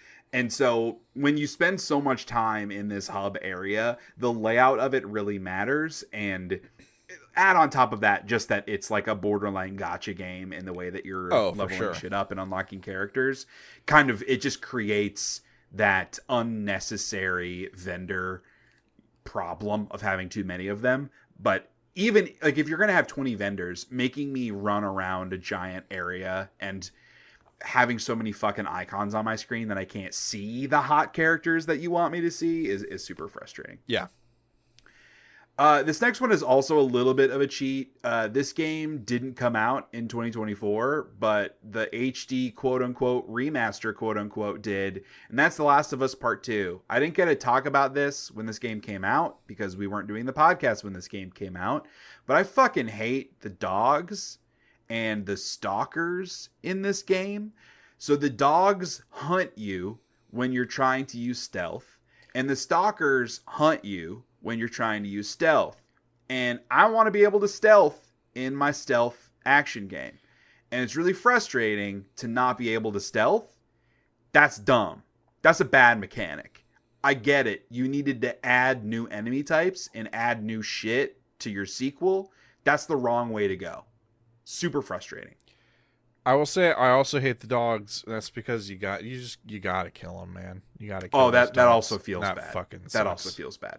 And a lot of times you kill the dog and then like the person will like shout out the name of the dog. Feels very, very bad. Hey, did you know that murder's bad? The Last of Us Part 2 wants you to know that. I'm sorry. I said I wasn't going to talk about The Last of Us 2 other than that mechanic. I didn't know that until I played The Last of Us 2. Yeah. Well, they really want you to know that. They are non-metaphorically beating you over the head with the fact that murder is bad, which is super ironic. The Plucky Squire. I talked about, hey, it was a really cool moment to jump outside of the book. Unfortunately, when you're outside of the book, manipulating the book kind of sucks. There's lots of different times where you are like You are turning pages to align things or match things up. There are moments where you are tilting the book on its axis to move things on the page, which sounds super cool. Yeah. But actually doing that is very loosey-goosey feeling. It's very imprecise, and it feels kind of half-baked and rushed in a way that I know it is not. They took a long time making this game, and they were very intentional about it. It just doesn't feel good to do, and in that sense, it is a bad mechanic. And then last on the list, Zenless Zone Zero, because it's a gacha game, and I was really having fun with the combat. But gacha mechanics are probably the ultimate scourge of video games these days. Secondary to female lead characters, you know what I mean? I don't. Okay. But yeah, the gacha stuff just ruined Zenless Zone Zero in a similar way to First Descendant, where it's just like there's so many currencies, there's so many characters to talk to. The progression is fucking terrible and super slow because they want you to spend money.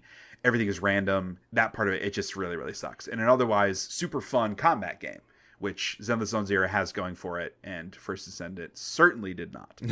No. I think about Zenless Zone Zero sometimes, and the thing that stops me from going back to it is the gacha mechanics. Because I'm like, there's a story there, there's an anime story there that seems like a good anime story, and the combat is really fun. Yeah, I mean, I'm not an anime dude. It's got style to fucking spare. And yes, like, the story, the characters, a lot of the character designs, which I always find super creepy and pedophile adjacent, I'm not vibing with, but like the music and the combat and the aesthetic of it, I think is super, super cool. Yeah. But yes, the gacha stuff that's a no-go from me. Yeah, like if I could just pay money instead of it being a free game, if I could pay money for it and all of that stuff was gone. Right. That'd be But then a they great would make time. less money. They would make less money by charging you money. Yeah. Think about how sinister that is. Maybe they could make a version of that just for me. That way the whales can't. Yeah, I'm an extremely special boy. That way the whales can't get it, and they'll make more money off of me. Right. And as of now, they made $0 off of you. Correct. Yeah, they sure did. Yeah, that's a good point. So, all right, what would you say is the worst mechanic of the year? Oh man, climbing towers in Rebirth, because it includes a small specific. I know, thing. but it also represents so much beyond itself. It does. That's why I gotta go with that. Yeah, it's tough for me. Like, the Skull and Bones resource collecting is probably the dumbest bad mechanic of the year. But in terms of like the one that made me the most upset, the synergy stuff in Rebirth was bad because it ruined the combat. But there were a lot of other things about that game I disliked. I think I have to go with the guns and Angerfoot. Just the way that they were implemented. Because I was really, really vibing with that game and having a great time. And then I just hit a wall where I was just like, I didn't come to this to shoot a machine gun for most of the level. That's just not what I'm looking for. Right. And it just ruined the entirety of what I wanted from a game called Angerfoot. So I'm going to have to go with that. And it's not like, I'm not saying you can't have guns. It's just like it became more of a Hotline Miami like. Like it was more of a shooter than it was a kicker, you know, and I wanted it to be a kicker. The guns should have been more shoes. Yeah. You already did that pun. I know. I'm in case people skipped it. All right, let's move on to the best characters. This is a very fun one. A lot of really good characters on here. Yeah. From Another Crab's Treasure, Pronathan, which is the little shark grabber toy that you see in the beginning of the game. He kind of works for the main baddie. He's coming to collect your debt. He's the one that steals your shell. He just has a good vibe, good personality. Pronathan's he doesn't seem like he loves name. his job, but he's doing it, you know, because everybody's got to make money. Pronathan is also a great name. Yeah. I also added Sev to this list from Call of Duty Black Ops 6. I don't think a lot of the characters in that game really stand out, but I did like her vibe. She's cool and kind of like aloof, but she's also sort of laid back. And like there's one little sequence where I don't know if you're prepping for a mission or like you guys all have the night off. And she's like, I'm out of here. And she gets all like dolled up and she's like going to go out and hit up a local bar. And I just think that she has like a cool vibe to her. Very confident, very devil may care in a way that really differentiates her from a lot of the like more brooding characters like Woods and even what's the black dude's name? Harrison? Dude, I didn't even know who Whatever. Sev was. I don't remember. Well, fair anything. enough. Fair enough. Yeah. She's the only, well, besides the bad guy character woman, Sev's the one who's in your party. Right. Yeah. Yeah, I did like her. In Dragon Age Veilguard, I played Rook as very like sarcastic and quippy, and I thought a lot of that stuff really worked, and I enjoyed that. So, best character, sarcastic, quippy Rook. I also tried to play a sarcastic, quippy Rook and did not enjoy it as much. So I don't know. I don't know. A lot of that stuff, like, I think part of it was also like the writing for everyone else was so uninspired and boring. Yeah. Like having the catharsis to just be like, yo, fuck all your problems, man. Like, I'm just gonna like make jokes at your expense because I could see that. Like, your problems, you're not important enough to have problems that I care about. I just found that to be very funny and kind of cathartic. Yeah. I also put Varric on here from Dragon Age. No, I put Varric on here. Oh, you put Varric? Okay. I did. Yeah. Well, you didn't stealing my characters. Okay, you did not beat Veilguard. That is true. Yeah, I don't know what happens to Varric, but I do really like Varric. Always have. I like the position that this game puts him in as sort of like the father figure of this younger ragtag group. Yeah. I don't love that he just lays in bed, at least for the first sections of the game. Right. Like he's just there for you to go talk to. But I do like his characterization. I feel like his writing is significantly better than most of the other new characters. Agreed. So yeah, if I had to pick a character, because you had put in Rook, and I was like, ugh, I hate Rook. So I was like, I got to put somebody. Varric, I do really like Varric still. Yeah, they do some bullshit with Varric. That doesn't surprise me. Yep. They do some bullshit in a majority of that game. Yeah. I also put Tifa on here from Final Fantasy VII. Enough said. Okay. And then some good. No, Tifa is an awesome character. Yeah, Tifa's my favorite. She's my favorite character from that game. So she rules. Yeah, she's the least annoying character, the most attractive character, and the most interesting character. Yes. Because like you're always she's got such good depth to her, man. Yeah, like she pines after Cloud, but she also like resents him in a lot of ways. Totally. And you're always like more than anyone else in the party, like wanting to get Tifa on your side. Yeah, she's sort of like not like the emotional center because she's pretty emotionally detached, but maybe like the moral center of the group. Yeah. Like she's in a lot of ways like the wisest of the characters and the most like centered. It's all that like yoga and taekwondo shit that she's doing, you know?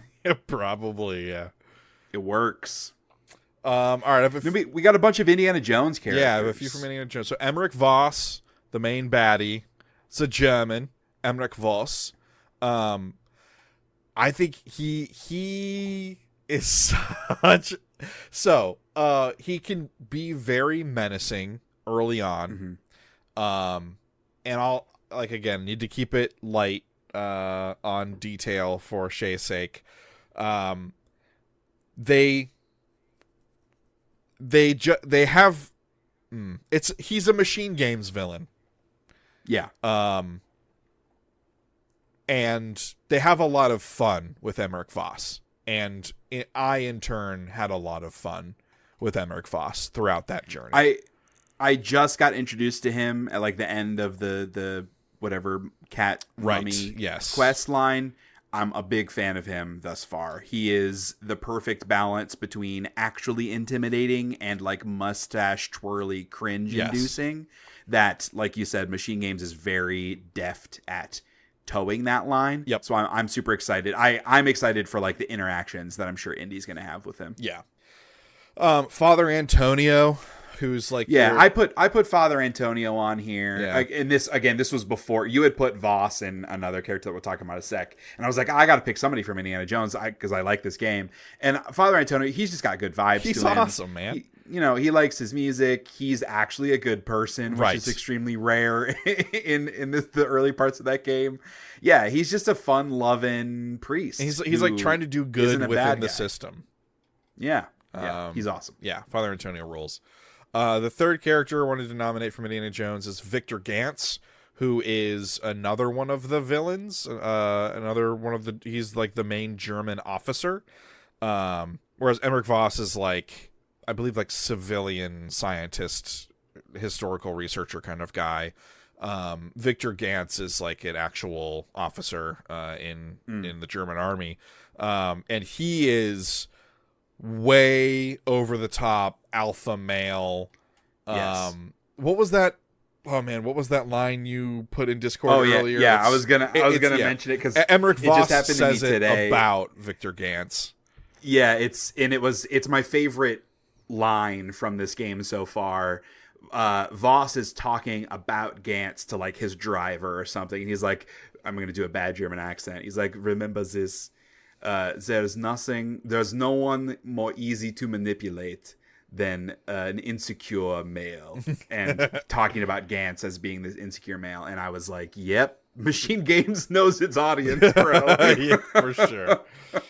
But Gantz is just so fun. Like Voss, like the way Voss and Gantz interact throughout the game and the way that dynamic changes is so much fun. And they're like specifically the ship scene that I mentioned earlier where Gantz is there.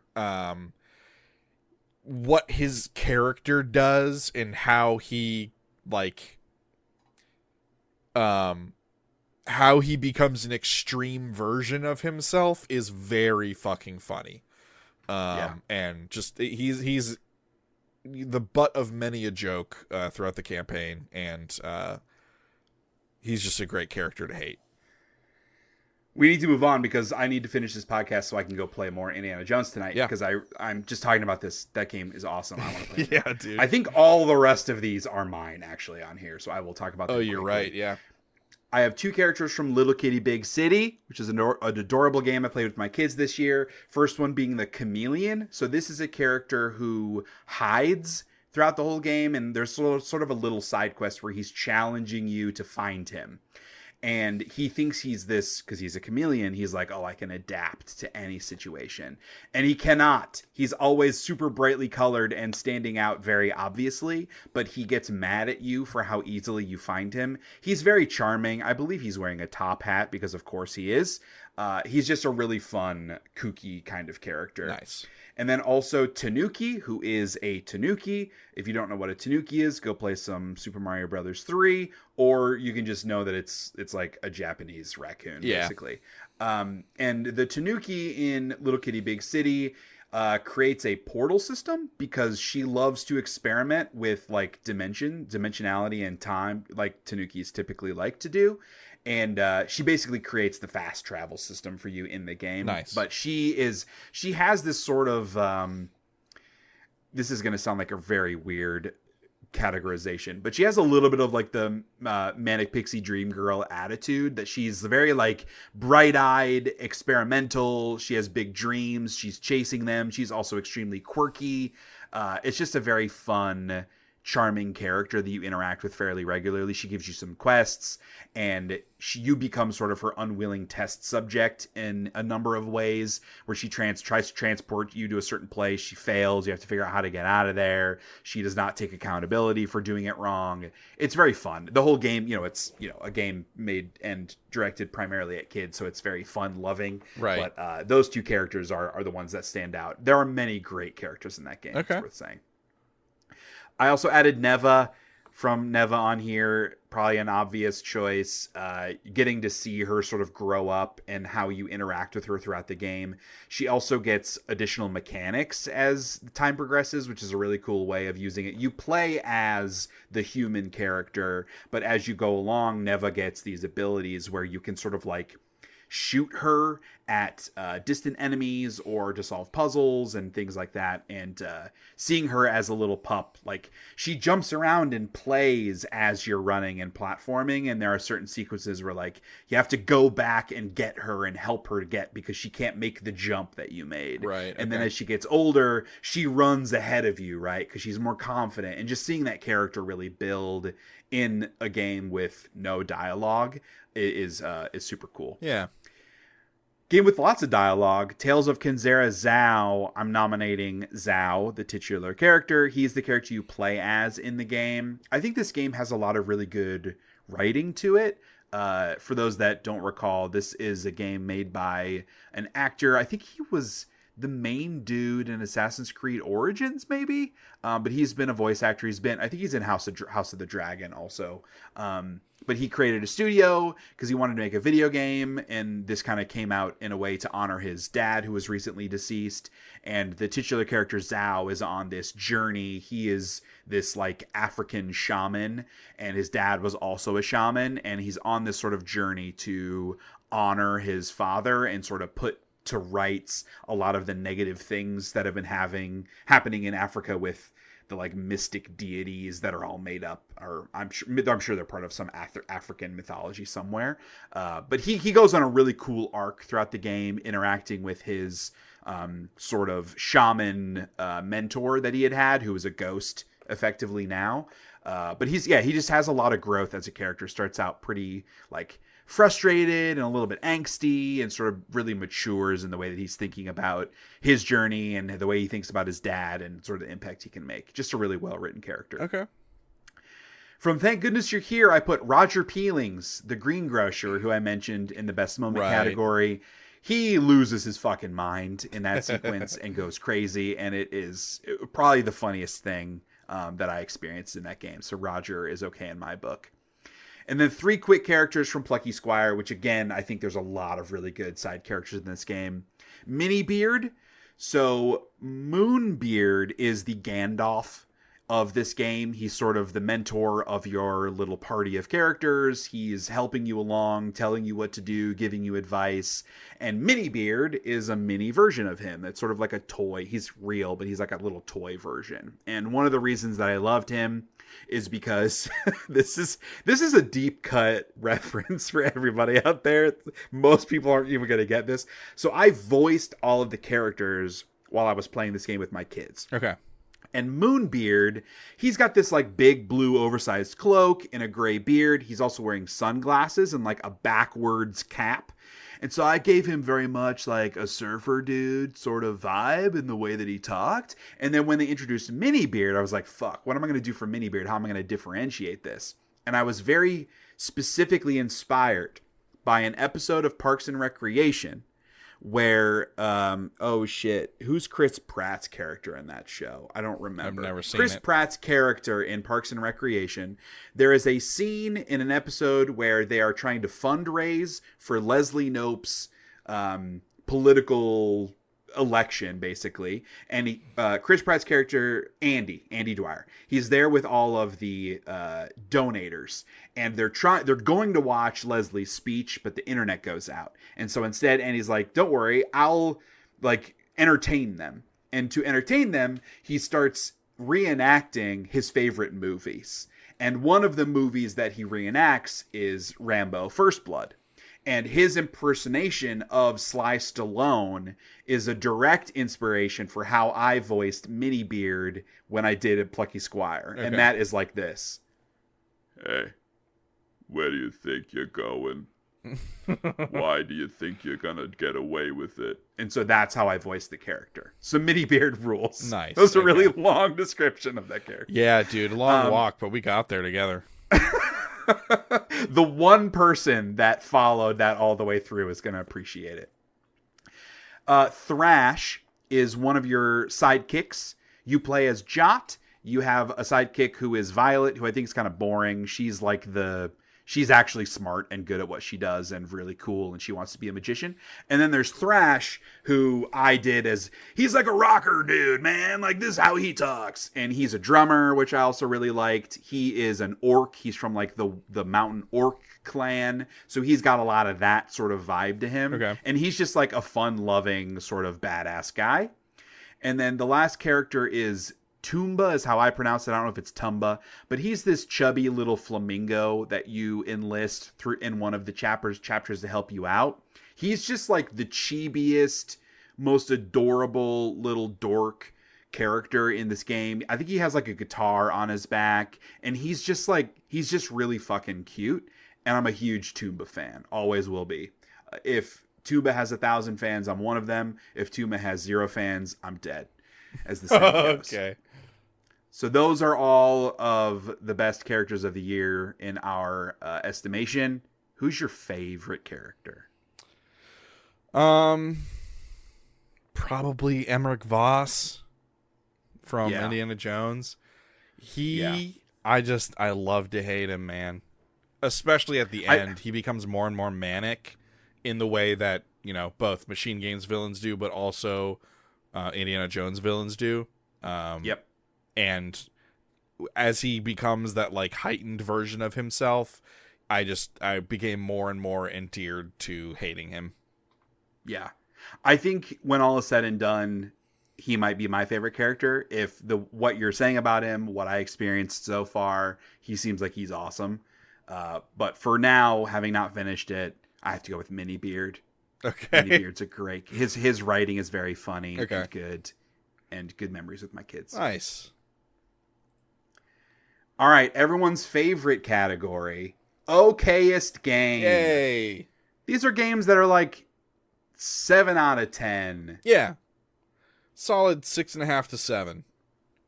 Yeah, I guess more 6.5 is probably a better. These games are fine. They're fine, but like we played them. But it isn't. In just most cases, we probably didn't feel them. like we had to beat them. Yeah, but like I feel like more specifically, these are games that are just okay, but that like we like or want to like, or we have more positive feelings towards them than they deserve, maybe. Yeah. First on the list for me is Caravan SandWitch. I really wanted to like this game. Yeah, you and I are in the same boat with this one. Of Sable energy. Right. It was just the writing I found to be kind of trite and overly emotional in an unearned way. But the exploration I thought was good. Driving around in that little van is great. Good vibes. Yeah, good vibes. That little van is great. I put Dragon Age the Veilguard on here. I was surprised to see this. I was surprised to see that you think of Dragon Age the Veilguard as being okay. So the ending that I got was one of the worst video game endings I've ever experienced. However, strong start to defending this game. Yeah. However, I didn't do all the things that the game was telling me to do to avoid that ending. So, I mean, I think that ending just shouldn't even be there, but fucking whatever. Whatever. I like the combat is fine. There were moments where I enjoyed the combat, and the rest of the time, the combat was serviceable. Like I said, I was able to get through a lot of the more boring conversations and kind of trite writing by being a sarcastic prick, and so that I was able to eke out a good time there. I think visually the game has very strong art.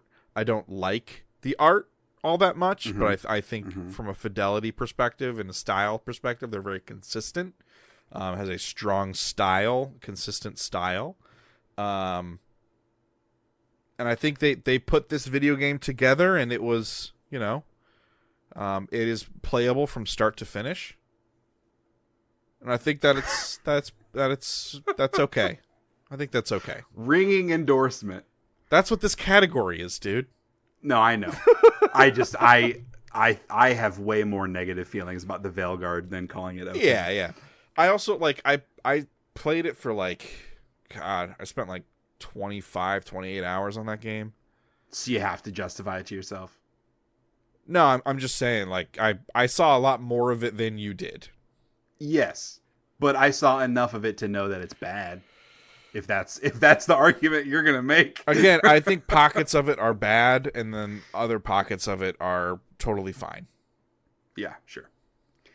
I put Dungeons of Hinterberg on here. This is another, like, again, I'm shitting on Veilguard. Kyle thought it was totally okay. And I think that Dungeons of Hinterberg is like the positive version of okay. Sure. 'Cause I think it's a very competent game. It has some fun elements. It does feel a little bit like a basic Zelda game with like less interesting exploration, less interesting combat. And then it kind of combines that with some Persona-esque personality, relationship building mechanics, time-based mechanics that I really did not want to engage with because I hate that stuff. And so for me, like, it was a game that I really intended to go back to when it was added to Game Pass and just never did because I was kind of like, about most of it. I think it's like a totally fine game, but it wasn't one that needed me to play more of it. Right. Harry Potter Quidditch Champions. I totally forgot you played that. This game is okay in maybe the most positive way on this list because I assumed this game was going to be horrible and terrible, and it's pretty fun. It has interestingly deep mechanics depending on the position that you play. I just don't want to play multiplayer, and I don't want to play Quidditch over and over again throughout whatever kind of like basic story mode they have. Right. I played for like 2 hours and I was like, yeah, I see what you're doing. And that's the end of this for me. Right. But I did have fun with it while I played it. That sounds okay. Yeah, it was okay. Did you put this one on here or did I? I did not play Mario and Luigi Brothership, so I'm assuming you put it on here. Okay. Neither did I. But our friend Cody played it. And so I'm deleting it from this list. Okay, well, I just want to touch on the fact that from what I've listened to, like, Jeff Grubb and other people in the Bombcast talk about, what I've read on, like, sites like VGC and reviews and stuff, whatever heard Cody talk about, Mario and Luigi Brothership, they didn't do as good of a job. It's a different studio that did this than the other Mario and Luigi games. Yes, Kyle, but we don't care. This is irrelevant. We didn't play it. This is just our opinions. If we want to talk about all of the okay games that came out this year, we're going to spend another 4 hours. Well, the other thing is I own this one and I still intend to like try it. So I do care that it's on here. Do we need to have a tried to try category and put Mario Brothership on there? Mario Odyssey would be on there for me as well. That game rules. Yeah. I'm assuming you put the fine. next game on if here. you're just going to fucking delete it, I guess I'll pivot to the Kyle, next one. Because the whole point of this is superlatives for video games that we played. Neither of us played that game. But why are we talking about it? I've absorbed plenty of information about it. No. We're not doing that. I'm not on here talking about Legend of Zelda Echoes of Wisdom. It seems like it was totally fine. Like, who gives a shit? We didn't play it. Why would anyone care about our opinions on a game we didn't play? Once Human, I did play. I feel like I'm going crazy. This is that weird, like, Korean, I think it's Korean, like third-person shooter MMO with, like, a lot of crafting and, like, systems upon systems upon systems. I just think, like, none of those systems are particularly good. I think they all function and are fine. They don't come together in, like, a meaningful way. I think, like, the hit detection and the combat sometimes is fine and sometimes is not, kind of depending on your server. They do, like, a weird thing, like, some hoops you have to jump through to be able to, like, link up with a person that you want to play with versus the people on your server. There's some really weird shit in Once Human, and I think it's totally fine, but it did nothing to like make me desire to play it. It didn't do anything to like push me away, but it didn't do anything to like really draw me in either. It was just kind of like a nothing, middle of the road kind of experience. So that was Once Human. Star Wars Outlaws So you have not played this one, correct? Correct. So this goes I do own it though, so let me give you my try. opinion. Let me give you my opinion on see, Star Wars Outlaws, a game that I own but I have not played. See, I moved past it, and you just brought it back around like a right. You're the worst character of 2024. To be funny. Star Wars Outlaws, I like. This is the game where I had the idea for this category. Yes. There are no edges on this thing. Like, there are no burrs on the edges. Everything's been filed down. It's frictionless. It's emotionless.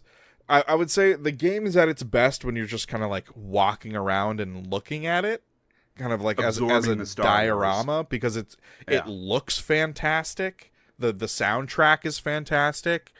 The characters are so boring. Kay Vess is nothing. She's nothing. She has very little personality. Like your little pet Sticks? Nix, thank you. Boy, yeah, it really stuck with me, huh? Nix is like it's nothing. It's like the most obvious inclusion to like give a little bit of buy our plush. Yeah, like commercialization, but also like forced emotional connection to sure. There has to be a pet so that not only can we sell toys, but also there has to be an emotional connection that Kay has so that we can take it away at some point and play with the heartstrings, whatever. But even when that happened, I just wasn't that. I didn't give a shit. I was just annoyed that I couldn't do all the cool little Nix tricks during combat and sneaking around and stuff. Yeah, it's a frictionless experience that it didn't make me. The experience of playing the game didn't make me feel anything. It was incapable of making me feel something. And I think that it's fine. Games don't have to make you feel things. Sure. But it's trying to, though. That's the difference to me. Well, and I not all games need to try to make you feel something. Right. But if a game is trying to make you feel something and fails, that's bad. Well, it's like it feels like it feels like the team was forced to make this game. Like they didn't really want to make a Star Wars game. Crazy. And they just kind of had to. Who wouldn't want to make a Star Wars game? I'm not saying that's true, but that's what the game feels like. It's honestly, wild. It's probably because it's such a large team. It's such a corporate, and it's such a corporate venture to do this thing that everything had to be pared down, filed down, and until all the individualism, all of the interesting aspects had been sifted out of the experience. The point of view, like we talked about at the beginning, point of view, right? Like that's what makes art. Totally. Yeah, there's no point of view, and so therefore this game is just fine. It exists. Yeah, you can play it. I'm excited to play it. Like I said, there are genuinely fantastic moments. The process of walking through the cities is terrific. The musical score is fantastic. There are some baffling design choices. I think there will be even less friction than there was for me when you play it because they're so quote unquote they have fixed, been patching stuff. Yeah, quote unquote fixed the stealth stuff, but none of that addresses the core heart of the game, which is a gaping void where a heart should be. So. Yeah, it's a priority for me in January, mostly because I do want to play it, and I know if I wait till February, I will not, because Avowed comes out in February, and Assassin's Creed Shadows comes out in February. Yeah. And I added Stellar Blade on this list. I think Stellar Blade is an extremely competent one of those. I think Stellar Blade got overblown in both directions because Hot Woman bad and also Hot Woman good. And I don't know what I'm supposed to think anymore. But I think the combat in Stellar Blade is extremely fun. It's the right amount of things to do at my disposal in how I attack enemies. I like the more arcadey approach to very hard combat. That's why Souls-like games have never appealed to me. They're not arcadey at all, and I want that. I want to run and jump and slide and dodge, and that's the cool shit. I also just don't really want to engage with the huge boss fighting him 30 times until you figure out his 80 different mechanics. I also really found the characters to be unbelievably boring. The level layout to be very boring. They do the like shortcut thing that Souls-likes do, but the levels are super linear, so it doesn't make sense. Yeah, just the whole aesthetic of the game I thought was very lame and like expected. And so for me, it's that hard balance between legitimately fun combat with bosses I don't want to fight in a world I don't want to be in a story I don't want to experience. And I feel like together with how good the combat is, that makes it okay. Sure. It's an okay game. I put sense. Tales of Kenzera Zhao on this list also. I think this game is like better than okay, but I'm putting it on here specifically because it's almost positively going to fall short of my top 10. Right. I think the writing is really, really good in this game, but as a Metroidvania, it's extremely standard. I think the combat is like fun. You phase between two different sort of power sets. One's more like fire oriented, one's more ice oriented. The ice has a range, the fire has like a stronger heavy, and that part of it is fun. They do a smart thing with the enemies where some of them have shields they have to break using one style or the other.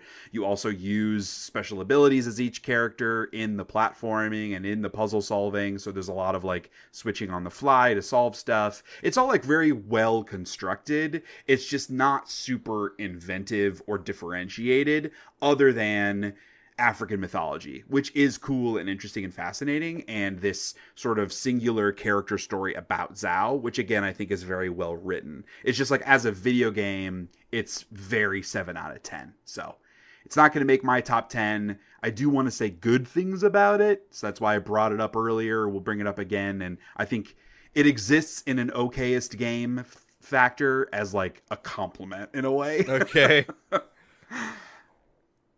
And then did you put First Descendant on here? Maybe. I mean, we both played it. Because I didn't. I hated that game. You hated it? Yeah. Again, I it's think, so fucking boring. Yeah, it occupies the same space in my brain as Once Human did, which is, it's like Korean MMO. You played it. Yeah, like it's fully it's a fully functioning video game with systems that all work. And like it's all fine. It's all just fine. It's not good enough for me to want to spend time with it when there are other good games to play. Sure. It's just okay. And lastly, I have Zenless Zone Zero on here. Very similar to Stellar Blade in that the combat is very fun. The writing and the characters and the world are very not. But Zenless Zone Zero does have the advantage of cool aesthetic, which Stellar Blade does not. But yeah, I'm not going to engage with a game with systems like Zenless Zone Zero has. But the combat's really fun. So it's okay, I guess. Yeah. And I mean, like, I'm definitely higher on it than you are because I like all the anime bullshit. Sure. Yes. Which is, why I am okayest human. Yeah. So what is your actual okayest? It's Star Wars. Even having talked through everything else, it still remains Star Wars Outlaws. Yeah. I mean, that's why we did this category. Yeah. So that makes sense. I'm going to throw a bit of a curveball. I'm going to say Harry Potter Quidditch Champions. Okay. Maybe because it was kind of a surprise how okay it was. Right. And that's fun. I do think it is fun. I don't need to see more of it. I don't want to engage with more of it. Right. But I am legit happy with the 2 hours I spent with it. I had fun. And that's more than I can say for some of the other games on here. So yeah, that's true. That game's totally okay. Parentheses complimentary and parentheses. Yeah. Nice. Not that parenthetical does not follow Star Wars Outlaws. Correct. That's actually just okay. Right. Well, that's it. Hey, we did it. Those 4 are categories down. Yeah. We're going to have to talk about how we do this in the future because I don't know that we want to do 2 more 2-hour episodes of these, what were supposed to be mini episodes, but we will see how that goes. Thank you all for listening. Those were our best moments, worst mechanics, best characters, and okayest games that we played in the year of our Lord 2024. Come back next week from when this is being posted. I'm going to go ahead and reveal the categories for episode 2. Oh, so snap. as your little tease. In episode 2, we are going to talk best old game, which is the best games we played in 2024 that did not come out in 2024. Right. Because there were a lot of them. Yeah. So we want to highlight those also. We're going to talk best writing. So not just like best story, but also just generally the best writing in games this year. The best music, which is going to be a very big category. And then ending that episode with worst character. Bum, bum, bum. Very fun list also, because we can't just have 4 best things. Yeah. We got to have some negativity in there. That's It's right. The Shea It's Everything podcast. That's the balance. That's why y'all are here. Yeah. But yes, thank you all for listening. Thank you for engaging and listening with the extra stuff we're doing. Please check out the next episode. As I mentioned, in mid-January, after these mini episodes post, we will do our top 5 games that don't suck podcast. If you haven't already, head to the Shea It's Everything YouTube channel. Check out our Pokemon 151 tier list. Very fun to do. You can see our dumb faces as we talk for 2 hours. That's true. Rather than just listen with your ears for 2 hours. But that's going to do it. I'll say my name's Shea, and today I don't know. I didn't plan for this. I didn't plan ahead. I don't hate video games. Usually. Despite it might feel that way sometimes. But even Okayest Game. There are some games in Okayest Game that I'm like, yeah, man, congrats. Good on you for making this. You made it. It's okay. You've really made it. I'm Kyle. I don't hate that this podcast is the okayest podcast on your service of choice. Parentheses. Pejorative. Pejorative. Close parentheses. Thank y'all for listening. We will see you back in the next one. Peace out.